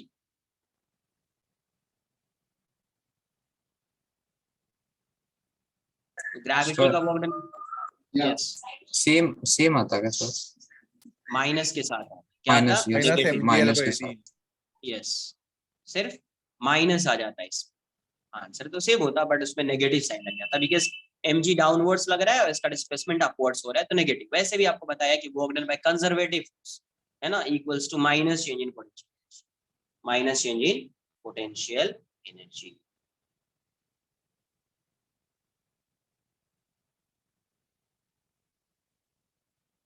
so yes sir, sir जो इनिशियल वाला केस था उसमें जो टेबल के टॉप पे था हमने उसका 0 कंसिडर किया ना, बाकी वाले पार्ट का करना, फिर पी ढूंढा, वैसे करना है ना। क्या क्या बाकी वाले पार्ट में, नहीं सर, मतलब जो पार्ट चेन का टेबल पे था रेफरेंस लाइन पे, तो उसका 0 ले गए। 0, राइट हाँ, राइट, और फिर जो टेबल के नीचे वाला है सिर्फ उसी को ऐड कर देंगे। यस यस, है ना, बिकॉज रेफरेंस लाइन जिसको कंसिडर किया है, अगर उस रेफरेंस लाइन पे कोई भी ऑब्जेक्ट है ना, तो क्या हो जाएगा, इसी रेफरेंस लाइन पे ये पूरा चेन आ गया, मतलब इस पूरे चेन की पोटेंशियल एनर्जी 0 हो जाएगी। तो जो रिमेनिंग पार्ट होगा उसी की पोटेंशियल एनर्जी है, इसीलिए फर्स्ट केस में उसी की पोटेंशियल एनर्जी आ रही है, और इस केस में किस चेन की पोटेंशियल एनर्जी 0 हो जा रही है। क्यों 0 हो जा रही है, क्योंकि पूरा चेन जो है इसी रेफरेंस लाइन पे आ रहा है। सर तो चेन का टोटल पी निकालेंगे and then final minus initial, that means. हाँ, U final minus you initial. Okay sir.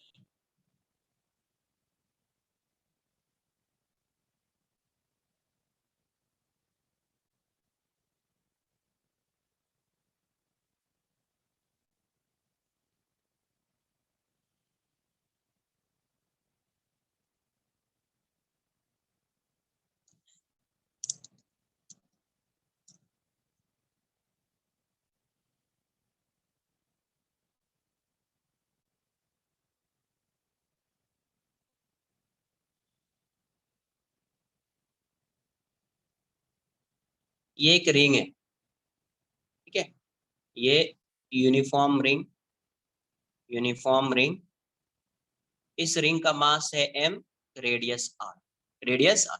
यहाँ पे इस रिंग पे क्या किया, एक पॉइंट मास रख दिया। यहाँ इस रिंग पे एक पॉइंट मास जो है ये कनेक्टेड है, क्या है ये कनेक्टेड है ऐसे। इसका भी मास है में, ये पॉइंट मास, पॉइंट मास, ये रिंग है उसका मास तो है में, ये है ही। ये एक पॉइंट मास है जो इस रिंग से क्या है, कनेक्टेड है। इनिशियल कॉन्फ़िगरेशन इसका ऐसा दिया होगा, इनिशियल कॉन्फ़िगरेशन ये ऐसा है। फाइनल कॉन्फ़िगरेशन कुछ ऐसा है।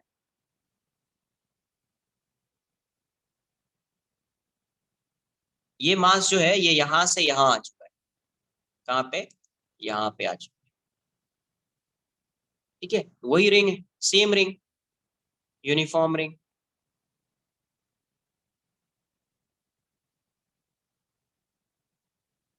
मास m, रेडियस r, ये इसका फाइनल कॉन्फ़िगरेशन। मतलब इस रिंग का भी मास है m, और ये जो पॉइंट मास है उसका भी मास है, और ये इससे कनेक्टेड है रिंग से। तो ऐसा रिंग रोटेट कर रहा होगा, आगे जा रहा होगा, या रिंग है ना रोटेट करते हुए आगे जा रहा होगा, इसलिए यहाँ पे आ चुका है। तो आपको बताना है find the change in potential energy, find the change in potential energy of a given system, change in potential energy, find the change in potential energy of a given system। इस पूरे को आप सिस्टम अज्यूम कर रहे हैं, ring और मास। Change in potential energy बताना है, तो यहाँ से यू इनिशियल पोटेंशियल एनर्जी आएगी, यहाँ से फाइनल पोटेंशियल एनर्जी आएगी। देखिए चेंज कितना आ रहा है,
mgr/2 आ रहा है, सर माइनस mrg आ रहा है क्या? माइनस आ रहा है। ठीक है, चेक कर लेते हैं। Minus mgr। तो यहाँ से क्या आएगा, इनिशियल पोटेंशियल एनर्जी कितनी होगी, ये ऐसा है, राइट। इस रिंग का मास तो यहीं पे आएगा यार, रिंग का सेंटर तो यहीं पे, यूनिफॉर्म रिंग है तो इसका सेंटर ऑफ मास यहीं पे हो जाएगा, ये मास यहाँ पे है। तो इनिशियल पोटेंशियल एनर्जी जब लिखेंगे तो रिंग के लिए आ जाएगा u ring plus u m. तो रिंग का हो जाएगा ये वाला डिस्टेंस r है, टोटल मास को रिंग के यहाँ पे अज्यूम कर लेंगे, ये हो जाएगा mgr, और ये वाला कितना डिस्टेंस पे, 2r पे, तो mg इंटू 2r, तो ये वाली वैल्यू होगी 3mgr। फाइनल,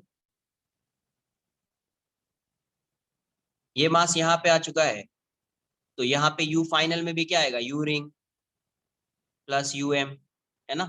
तो u रिंग अभी भी उतना ही होगा mgr, और इसका ये वाला डिस्टेंस अभी r हो जाएगा, है ना, तो ये भी हो जाएगा mgr। रेफरेंस लाइन से r राइट पे तो mgr, तो क्या आ गया 2mgr। तो चेंज इन पोटेंशियल एनर्जी क्या आ जाएगा, change in potential energy PE, delta U की वैल्यू क्या हो जाएगी, U final minus U initial, 2mgr minus 3mgr, answer हो जाएगा माइनस mgr। क्या हो जाएगा, माइनस mgr, राइट, नोट कर लीजिए। Sir how is it possible that ring का central mass is not on the ring, ऐसे सेंटर में रिंग के बाहर है? रिंग का सेंटर कहाँ पे होगा, सेंटर ऑफ मास कहीं पे लाई कर सकता है, उतना ज्यादा डिटेल में मत जाओ, सिर्फ इतना समझ लेना है कि सेंटर पे आएगा। वो आगे समझ में आ जाएगा जब चैप्टर पढ़ाऊंगा कि सेंटर ऑफ मास कहाँ पे लाई करता है, क्या लाई करता है, वो सब समझ में Okay. So can अरे you यही इसी पॉइंट के अबाउट सिमेट्री आ रही है, कोई दूसरा पॉइंट है जिसके अबाउट सिमेट्री आ रही है? No sir. तो जिसके अबाउट सिमेट्री आती है ना, अगर यूनिफॉर्म है तो वही सेंटर ऑफ मास हो जाता है। जैसे ये रॉड लिया, ये रॉड में किस पॉइंट के अबाउट सिमेट्री आएगी? इसी के पॉइंट सिमेट्री आ सकता है ना, और किसी के अबाउट सिमेट्री आ सकता है क्या? No sir. तो ये इसीलिए ये सेंटर ऑफ मास है। तो इस रिंग ऐसा की सिमेट्री, इस सर, रिंग में इसी पॉइंट के अबाउट सिमेट्री आएगी, इसलिए सेंटर ऑफ मास हो। तो ऐसा नेसेसरी नहीं है कि centre mass lies on that object only. नहीं, कहीं पे भी लाई कर सकता है, इनसाइड आउटसाइड कहीं पे, ये कंपलसरी नहीं। वो अपन देखेंगे, अभी नहीं, जब चैप्टर पढ़ेंगे सेंटर ऑफ मास तो वहां पे कुछ एग्जांपल से भी आपको समझ में आ जाएगा, कुछ क्वेश्चंस भी करेंगे तो समझ में आ जाएगा कि सेंटर ऑफ मास जो है वो बॉडी पे लाई करना कंपलसरी नहीं है, वो कहीं पे भी लाई कर सकता है, इनसाइड और आउटसाइड कहीं पे भी लाई कर सकता है।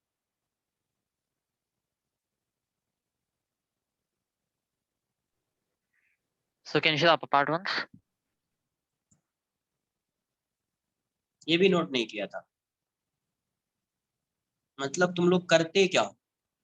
उतना टाइम दिया नोट करने के लिए, फिर क्वेश्चन को मैंने यहाँ पे, फिर भी तुम लोगों ने नोट नहीं किया। वेरी गुड, ऐसे ही करो यार तुम लोग।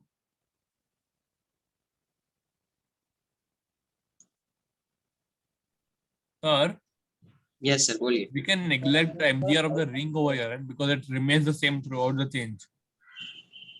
Neglect the MGR of the ring, because it remains the same throughout the change. yes yes yes yes because है ना, centre of this ring remain same, है ना, रिमेन सेम। रिमेन सेम का मतलब सेंटर ऑफ रिंग तो change होगा नहीं, remain same at same height, ऐसा भी बोल सकते हो, remain at same height, same height पे ही रहेगा, तो आप उसको नेग्लेक्ट कर सकते, आप उसको नेग्लेक्ट कर सकते। वैसा ही होगा आगे जब क्वेश्चंस को सॉल्व करोगे, तो बहुत केसेस में ऐसा ही होगा कि आपको कोई बॉडी है, उस बॉडी पे मास, अब वो मास जो है, जिस बॉडी पे कोई पार्टिकल है वो पार्टिकल मूव कर रहा है ना, तो उस बॉडी के पोटेंशियल एनर्जी को आप नेग्लेक्ट कर दोगे, बिकॉज उसका सेंटर जो भी होगा वो हमेशा वहीं पे रहेगा, चेंज नहीं होगा, सेम हाइट पे होगा। तो वैसे केसेस में आप उसको नेग्लेक्ट कर सकते, जैसे यहाँ पे भी अगर आप नेग्लेक्ट कर देते तो आंसर क्या होता? Answer remain same. सर हम बॉडी के सेंटर को रेफरेंस लाइन नहीं लेंगे ना, जो ना वो सर्कल के, या बॉडी के, वो सर्कल के अपन सेंटर को रेफरेंस लाइन नहीं लेंगे ना उसमें फिर? अरे भाई रेफरेंस लाइन के बारे में क्या बोला गया बताओ? तुमने अभी तक रेफरेंस लाइन के बारे में क्या समझा आज तक? लास्ट 2-3 लेक्चर्स में तुम ये एक्सप्लेन करो, एक बार एक्सप्लेन करो इस चीज, कहीं भी हो सकता है। बताओ क्या होता है रेफरेंस लाइन, कहाँ कंसिडर करेंगे रेफरेंस लाइन, ये बताओ। सब वहाँ पोटेंशियल से 0 होता है, फिर कहीं भी अपन ले सकते हैं उसको ना। उसको कहीं भी ले सकते हैं ना, हाँ तो कहीं भी ले सकते हैं, तो ये तो इंडिविजुअल पे डिपेंड कर रहा है ना कि रेफरेंस लाइन किसको वो कंसिडर कर रहा है। क्या रेफरेंस लाइन को चेंज करने से डेल्टा यू की वैल्यू चेंज हो जाएगी? नहीं नहीं, रेफरेंस लाइन को चेंज करने से क्या डेल्टा यू की वैल्यू चेंज हो जाएगी? नो सर, अरे यस और नो? No no sir. फिर चेंज नहीं हो, तो किसी ने अगर इसी को रेफरेंस लाइन कंसिडर कर लिया, किसको? सेंटर से पास हो रहा है, सपोज सेंटर से पास हो रहा है, तो यहाँ पे रिंग की पोटेंशियल एनर्जी 0 हो जाएगी, इसकी पोटेंशियल एनर्जी mgr आ जाएगी। कितनी आ जाएगी? mgr। तो ये वाली वैल्यू 0, ये mgr। जब ये यहाँ पे आएगा तो इसी रेफरेंस लाइन से ये पास हो रहा है, तो रिंग की पोटेंशियल एनर्जी 0, इस बॉडी की भी पोटेंशियल एनर्जी 0, तो फाइनल एनर्जी 0 आ जाएगी। तो डेल्टा यू क्या हो जाएगा? You final minus you initial, 0 minus mgr, तो आंसर क्या आ जाएगा? Minus mgr। आंसर क्या आ जाएगा? Minus mgr। तो किसी को भी रेफरेंस लाइन कंसिडर कीजिए, change in potential energy change होने वाला नहीं है, चेंज इन पोटेंशियल एनर्जी जो है वो चेंज होने वाला नहीं है, वो हमेशा वही हो।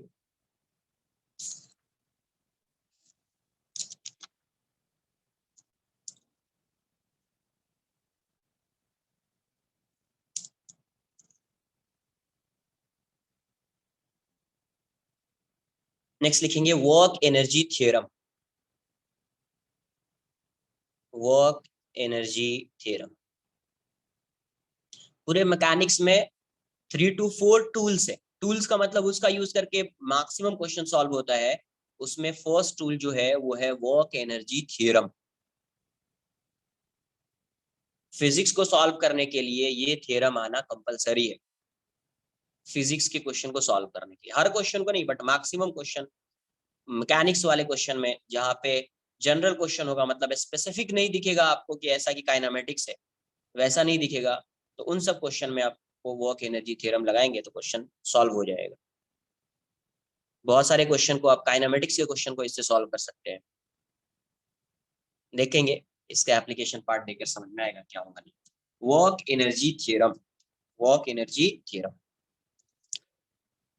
using second law of motion, using second law of motion, F external क्या होता है? F external equals to dp by dt, dp by dt। तो यहां से F external या नेट फोर्स बोल दीजिए, राइट। तो F external equals to, net बोल देता हूँ ज्यादा better, F net, net force, इसको मैं डॉट एस कर देता हूँ, इस साइड भी dot ds, ds dp upon dt dot ds। तो F नेट डॉट ds ये क्या हो जाएगा? dw। यही क्या होता है? dw।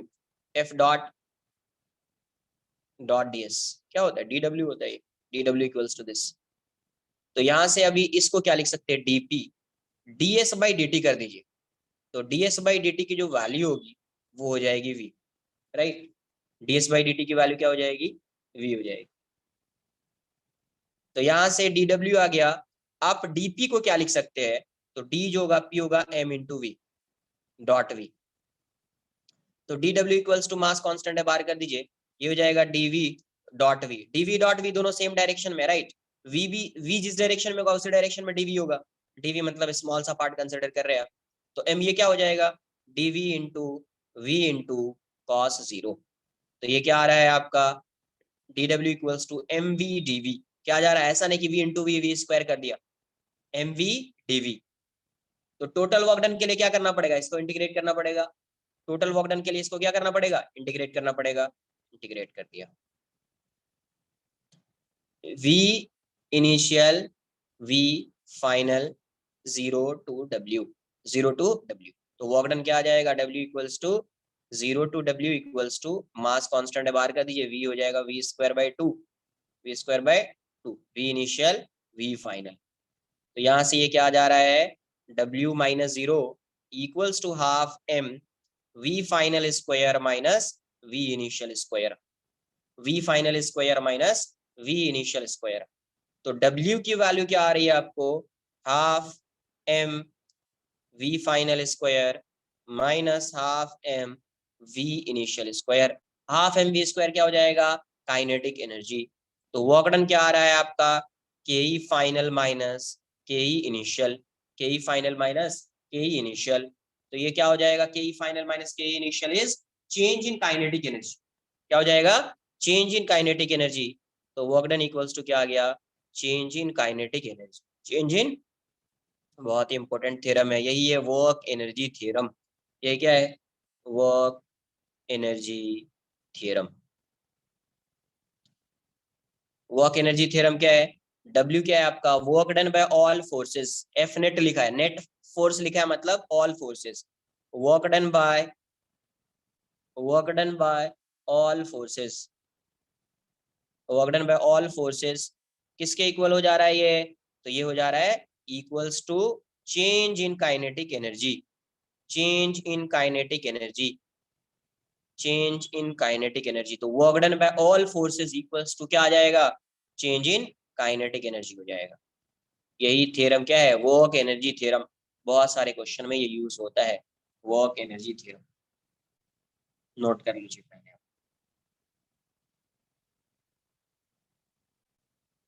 यहीं से आता है कंजर्वेशन ऑफ एनर्जी। यहीं से क्या आता है? कंजर्वेशन ऑफ एनर्जी, या loss in potential energy equals to gain in kinetic energy, और you can say gain in potential energy equals to loss in kinetic energy. यहीं से आता है। आगे इसको सॉल्व करेंगे तो वो सब आएगा। सर थोड़ा नीचे जा सकते हो क्या प्लीज? नहीं नहीं, पहले नोट करने दो यार, पहले नोट करने दो, थोड़ा वेट कर लो तुम।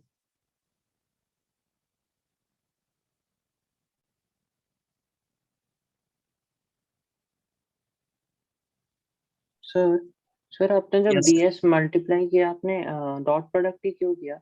ऐसा क्यों है? क्योंकि मुझे वर्क डन चाहिए। क्या चाहिए मुझे? वर्क डन चाहिए, इसलिए डॉट प्रोडक्ट किया है। अच्छा ओके सर।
सर वो आपको cos जीरो कैसे आया?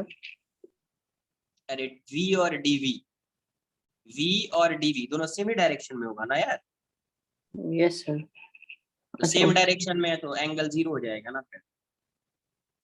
ओके।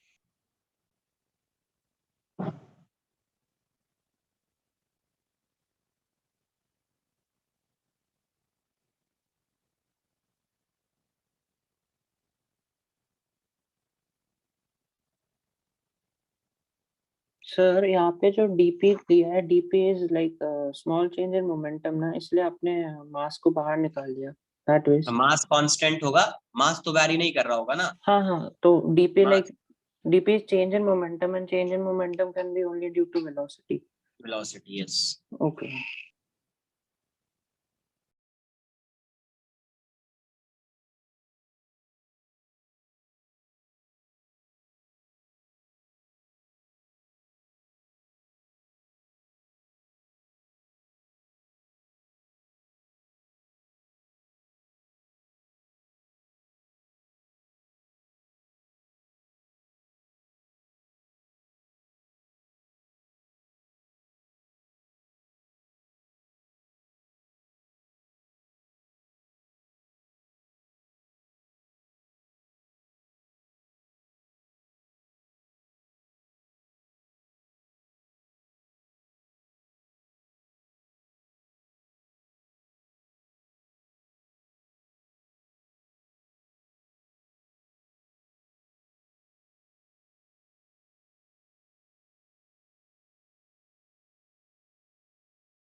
या इस वर्क एनर्जी थ्योरम को आप, कोई भी फोर्स एक्ट कर रहा है, वो कंजर्वेटिव है, नॉन कंजर्वेटिव है, कैसा भी फोर्स है, कहीं पे भी आप यूज कर सकते हैं इसको आप कहीं पे भी यूज कर सकते हैं, वर्क एनर्जी थ्योरम।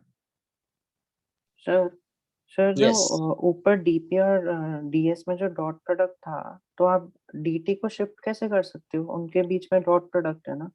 अरे dt है ना, dt वेक्टर थोड़ी है यार। Yes yes. dt वेक्टर होता तब तो शिफ्ट नहीं कर पाते ना। स्केलर है, जैसे ऐसा मान लो, ये मान लो 3 है, ऐसा समझने के लिए ds। तुम यहाँ पे 3 लिखो या इसमें 3 लिखो, ये तो वैसा ही दिखेगा ना, dp डॉट ds बाय 3, ऐसा ही दिखेगा ना ये।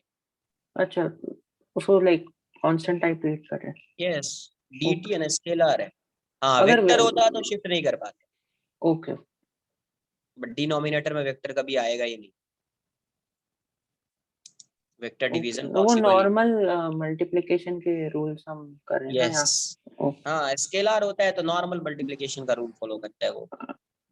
अच्छा ओके, मुझे लगा डॉट प्रोडक्ट है तो प्रॉब्लम। dt क्या है, स्केलर है ना, तो उसको कहीं भी इस साइड रखो या उस साइड रखो, चेंज होने वाला नहीं है।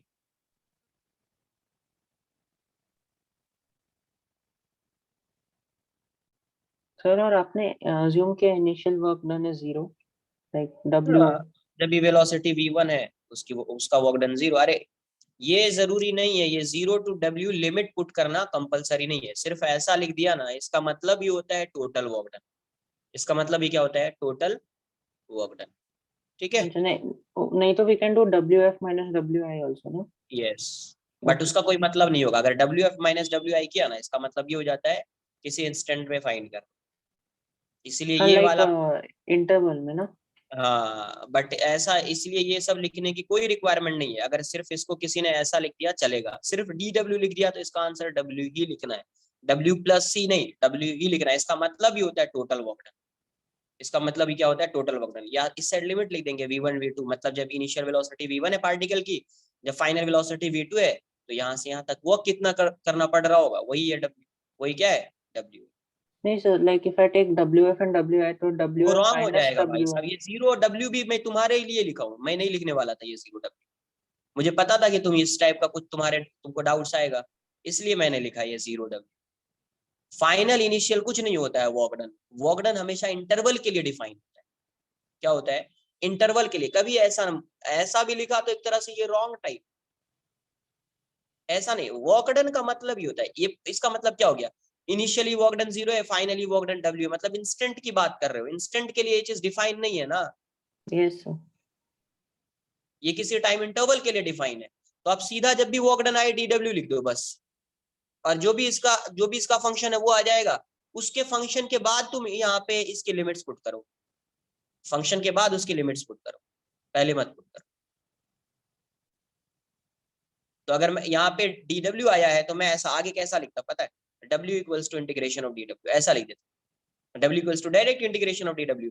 अब यहाँ पे मैं इसकी वैल्यू पुट कर देता MV अब इंटीग्रेट कर दो, V इनिशियल V फाइनल लिख दो, तो वैसा।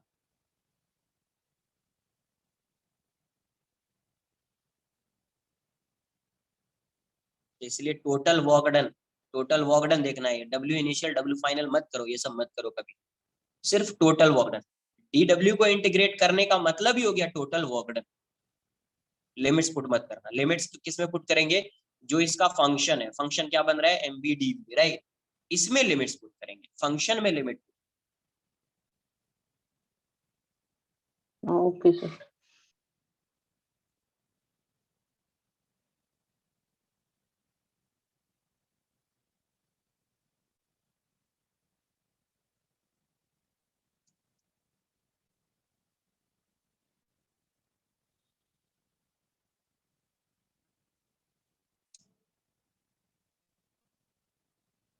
डन।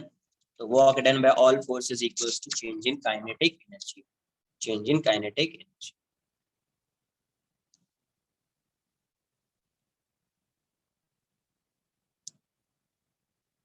तो यहाँ से अपने को क्या पता है कि work done by all forces equals to change in kinetic energy. आप इसको बोल सकते हैं work done by conservative forces, work done by non conservative forces, plus work done by other forces. Other forces मतलब कोई भी एक्सटर्नल फोर्स है, pseudo force है, कुछ है वैसा। चेंज इन काइनेटिक एनर्जी ये क्या है, WC, work done by conservative forces. Work done by conservative forces.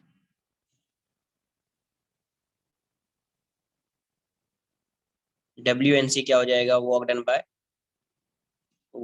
Bye non conservative forces, non conservative forces, और ये work done by other forces, work done by other forces. Other forces जैसे कहीं से पे pseudo force भी आ सकता है, तो ऐसा मैं लिख दूं सूडो फोर्स, एग्जांपल के लिए लिख दिया सूडो फोर्स। तो ये होता है work done by all forces conservative. Conservative में क्या आ सकता है? ग्रेविटेशनल फोर्स आ सकता है, right, gravitational force, spring force, electrostatic force, ये सब आ सकता है। नॉन कंजर्वेटिव फ्रिक्शन आ सकता है। तो जो भी फोर्स लग रहा होगा उसका वर्क डन लिख लेंगे। वर्क डन जैसे work done by gravity plus work done by friction, दो ही फोर्स लग रहा है सपोज, ग्रेविटी और फ्रिक्शन, तो work done by gravity plus work done by friction equals to change in kinetic energy. सिर्फ ग्रेविटी ही लग रहा है तो work done by gravity equals to change in energy. Spring force लग रहा है और फ्रिक्शन लग रहा है तो work done by spring force plus work done by friction equals to change in kinetic energy. तो जितना फोर्स वर्क कर रहा होगा ना, जिस फोर्स का वर्क हो रहा होगा उसको आप यहाँ पे लिख दो equals to change in kinetic energy. क्या लिख दो फिर? Equals to change in kinetic energy. अब यहीं पे अगर मैं ऐसा अज्यूम कर लूं, if WNC equals to 0 and W other equals to 0, work done by other forces and work done by non conservative forces क्या है? 0 है। क्या है? 0 है। मतलब कोई भी फ्रिक्शन का वर्क नहीं हो रहा है, कोई भी सूडो फोर्स का वर्क नहीं हो रहा है, कुछ नहीं हो रहा है। उस केस में सिर्फ इस पे किसका वर्क होगा? कंजर्वेटिव फोर्स का। तो work done by conservative force plus ये वाला टर्म 0 हो जाएगा, ये भी 0 हो जाएगा, equals to change in kinetic energy. तो आप क्या लिखोगे? Work done by conservative force equals to change in kinetic energy. Change in kinetic energy, work done by conservative force क्या होता है? तो minus change in potential energy होता है। क्या होता है? Minus change in potential energy.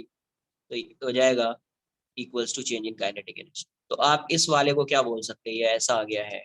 तो ये जो माइनस साइन लगा हुआ है इसका मतलब हो गया loss in potential energy, loss in p equals to gain in k, gain in kinetic energy. तो ये कभी यूज कर सकते हैं loss in potential energy equals to gain in kinetic energy, जब कोई नॉन कंजर्वेटिव फोर्स का वर्क, जब कभी नॉन कंजर्वेटिव फोर्स का वर्क क्या होगा? 0 होगा। When work done by non conservative force is 0, right, तभी होगा। या work done by other forces वो भी 0 होगा, तभी आएगा ये, वरना नहीं आएगा। कोई इसको ऐसा भी लिख सकता है यार, ये ऐसा आ गया, कोई बोल सकता है यहाँ से, एंड माइनस को इस साइड लगा दिया तो डेल्टा यू की वैल्यू क्या हो जाएगी? Minus delta K, right. तो इस केस में आप इसको बोल सकते हैं gain in potential energy, gain in potential energy, और ये माइनस के साथ है तो इसको बोलेंगे loss in kinetic energy, loss in kinetic. तो gain in potential energy equals to क्या आएगा? Loss in potential energy, kinetic energy. Gain in potential energy equals to loss in kinetic energy. ये कभी आएगा? जब कोई एक्सटर्नल, मतलब कोई भी फ्रिक्शन या नॉन कंजर्वेटिव फोर्स एक्ट नहीं कर रहा है, या कर भी रहा है तो उसका वर्क डन क्या है? 0 है। उसका वर्क डन क्या है? 0 है। अब मैं यहीं से आगे कंसिडर करता हूँ इसको, यहाँ से क्या आ रहा है? Minus delta U equals to delta K, right, minus delta U equals to minus delta K, delta K. तो ये क्या हो जाएगा? माइनस, इसको आप क्या लिखोगे? U final minus you initial, ये क्या हो जाएगा? K final minus K initial, right. तो यहाँ आ जाएगा minus U final plus U initial equals to K final minus K initial. इसको इस साइड लाइए, ये क्या हो जाएगा? K initial plus U initial equals to K final plus U final. ये क्या है? के इनिशियल क्या है? ये वाली एनर्जी जो है टोटल इनिशियल मैकेनिकल एनर्जी है, ये ना, total initial mechanical energy, right, energy. इसको मैं बोल देता हूँ E1 या TE1, कहीं पे TME भी लिखा होगा, TE1। ये क्या है? टोटल फाइनल मैकेनिकल एनर्जी, निकल एनर्जी, राइट। तो यहां से अपने को क्या आ रहा है? इसके बाद अपन क्या लिखेंगे? इसके बाद तो यहां से आ रहा है, इसको आप लिखेंगे total initial energy equals to, इसके बाद ये लिखना है total initial energy equals to total final energy. यही क्या है? Conservation of energy. इसी को क्या बोलते हैं अपन? Conservation of energy. बट ये कभी यूज होगा? कंजर्वेशन ऑफ एनर्जी ये कभी यूज होगा? जब कोई फ्रिक्शन का वर्क नहीं हो रहा है, फ्रिक्शन का कोई भी वर्क नहीं हो रहा है, कोई भी नॉन कंजर्वेटिव फोर्स का वर्क नहीं हो रहा है, कोई भी अदर फोर्सेस का वर्क नहीं हो रहा है, सिर्फ कौन सा फोर्स वर्क कर रहा है? कंजर्वेटिव फोर्स वर्क कर रहा है। तो जब कभी कंजर्वेटिव फोर्स वर्क करेगा, उस केस में आप इसको यूज कर सकते हैं, उस केस में आप इसको यूज कर सकते हैं, है ना? वरना हर केस में आप इसको यूज कर सकते हैं। कंजर्वेटिव है, नॉन कंजर्वेटिव है, हमेशा ये यूज होगा। बट एनर्जी कंजर्वेशन कभी यूज होगा? जब सिर्फ नॉन कंजर्वेटिव, जब सिर्फ किसका होगा? कंजर्वेटिव फोर्स का वर्क डन होगा, तभी यूज होगा। ये क्लियर होना चाहिए, नोट कर लीजिए। आज के लिए इतना ही रहेगा, नेक्स्ट लेक्चर में यहाँ से आगे कंटिन्यू करेंगे। हाँ बोलोगे सर अदर फोर्सेस कैसे होगा? लाइक कोई सूडो फोर्स हो सकता है ना, एक्सेलरेटिंग फ्रेम है, कोई सूडो फोर्स हो सकता है। Sir but all forces are classified in conservative and non conservative ना? नॉन कंजर्वेटिव कंजर्वेटिव है, but pseudo force real force नहीं है ना। ये सब किसके लिए डिफाइन है? ये सब कंजर्वेटिव नॉन कंजर्वेटिव किसके लिए डिफाइन है? Real forces. किसके लिए? Real forces. तो ये फोर्स कैसा होता है? रियल फोर्स होता है। ये रियल फोर्स है क्या? नो। हाँ, इसलिए उसको अलग कर, ठीक है? तो वो क्लासिफिकेशन रियल के लिए और सूडो फोर्स Yes. हम अदर में। हाँ, ऑब्वियस है, कोई भी क्लासिफिकेशन जो कर रहे हैं वो तो रियल के लिए ही होगा ना यार। Okay sir. और सपोज मुझे एक पूछना था, अगर मेरे पास 2 पॉइंट ए और बी है, एक force is like displace the body to A and then to B, तो अगर मुझे work between A and B निकालना है तो फिर तो मैं कर सकता हूँ ना, W final minus W initial. वही सोच रहा था अभी तुमको फिर से ये क्यों नहीं आया। वेरी गुड, यही मैं सोच रहा था कि तुमको ये फिर क्यों नहीं आया। अभी तक एक ही बार में कैसे तुमको ये सब चीजें क्लिक हो गई कि हाँ 0 to W नहीं हो सकता है, W1 W फाइनल क्यों नहीं हो सकता है। Very good, very good. Sir उसमें क्यों नहीं कर सकते? नहीं नहीं नहीं, अरे मेरे भाई एक बात को बार बार मत बोला करो यार, प्लीज।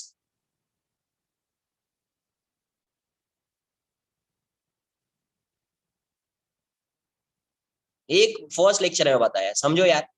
V इनिशियल है, यहाँ पे पार्टिकल आ गया, V फाइनल होगा। अगर तुमने W1 लिखा, इसका मतलब तुम इस इंस्टेंट पे बोल रहे हो W1। तुमने W फाइनल लिखा, मतलब तुम इस इंस्टेंट पे बोल रहे हो W final.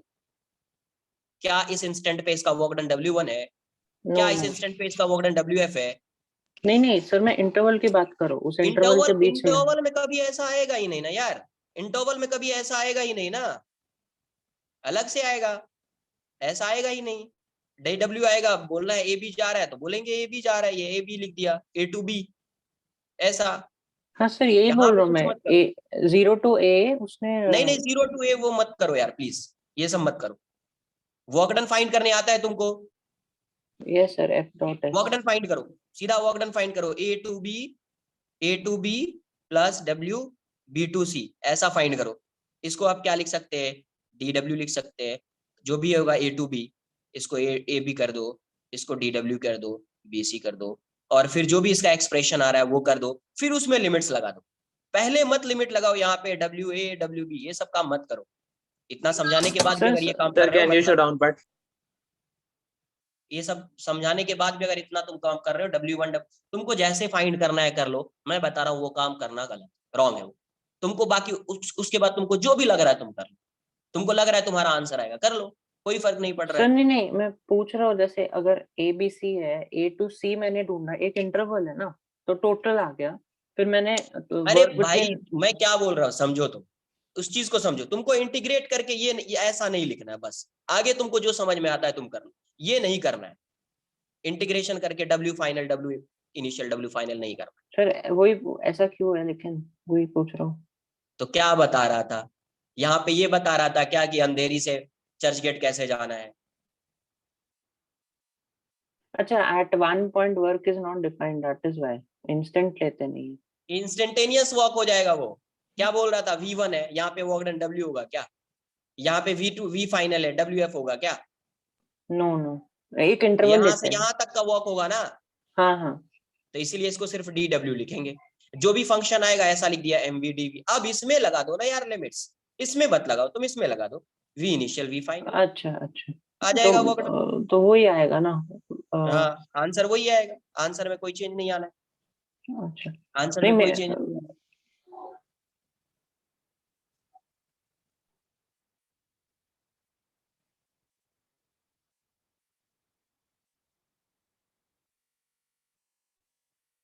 Sir So can you show the upper Yes. part one? Sir अगर लेकिन हमें क्वेश्चन में वैल्यूज दिया तो हम कर सकते हैं वैसे, ऐसे नहीं इंटीग्रेशन की बात नहीं देख कर भाई रहा। सुन लो पहले पहले तुमको जैसे सॉल्व करना है तुम कर सकते हो, मैं ये बोल रहा हूँ कि ये लगाना रॉन्ग है बस, उसके बाद तुमको जैसे भी सॉल्व करना है ना सॉल्व कर लो, ठीक है। सॉल्व तो तुम कैसे भी कर सकते हो, बट ये बोल रहा हूँ कि ये अगर तुमने लगा दिया ना और सपोज तुम आंसर लिख रहे हो कहीं पे, तुम मतलब समझ रहे हो मैं क्या बोल रहा हूँ, तुम आंसर लिखने का मतलब क्या है, जैसे बोर्ड्स में क्वेश्चन आ रहे हैं ना तुम वैसा लिख रहे हो, ऐसा लिख रहे हो कहीं पे, रॉन्ग हो जाएगा ये इसकी कोई मीनिंग नहीं होती। अच्छा आंसर जो तुम लाओगे आंसर सेम आएगा, मैं ये नहीं बोल रहा आंसर चेंज हो जाएगा, बट ये जो तुमने कहीं पे ऐसा एक्सप्रेशन लिख दिया ना उसका मतलब कोई ये मीनिंगलेस स्टेटमेंट हो जाए, मतलब एक्सप्रेशन हो जाएगा। हाँ वो लाइक मैं ये work at point A and work at point yes, B, वो बट सेंस आंसर जो तुम्हारा आएगा ना आंसर सेम आएगा, आंसर में कोई चेंज नहीं होगा, बट इस तुम उसको ऐसा नहीं लिख सकते, एक्सप्रेस ऐसे नहीं कर सकते। बात आ रही है समझ में? हाँ सर लाइक मैं पूछ रहा हूँ अगर सपोज मैं ये दूसरा चीज है, सपोज A to C मेरा वर्क 5 जूल्स है, A to B मेरा 2 जूल्स है, तो B to C मेरा वर्क 3 हो सकता है ना, 5 minus हाँ 2 तो किया। हाँ तो अगर वैसा है तो तुम वैसा कर लेना जैसे A to B ऐसा, plus work done equals to B to C equals to work done equals to A to C। अच्छा फिर सबट्रैक्ट कर सकते हैं ना। हाँ जो भी है, अगर फोर्स कंजर्वेटिव होगा तभी। हाँ मेरा मीनिंग वही है लेकिन हम एक्सप्रेस वैसे नहीं कर सकते। एक्सप्रेस वही बोल रहा हूँ, आंसर तुम्हारा सेम आएगा, इसलिए मैं बोल रहा हूँ तुमको जैसे भी लिखना है लिख सकते हो, आंसर तुम्हारा सेम आएगा बट एक्सप्रेशन जो है वो रॉन्ग, ये बता रहा हूँ। Okay sir. सर यस हमने यूनिफॉर्म वाला सम क्या था उसमें सर हाइट पे लेते हैं अपन तो भी वो स्ट्रिप पर लेके सॉल्व करेंगे ना अपन, सॉल्व करना हो तो किसमें कौन से क्वेश्चन? जैसे अपन ने यूनिफॉर्म रॉड लिया था मास हाँ। का, उसमें अगर Yes. अपन रॉड को हाइट पे लिया अपन ने एच हाइट पे, यस सॉल्व करना हो तो अपन वो स्ट्रिप लेके सॉल्व करेंगे ना, एक स्मॉल डीएम लेके सॉल्व करेंगे ना। हाँ सॉल्व करेंगे तो वही आएगा।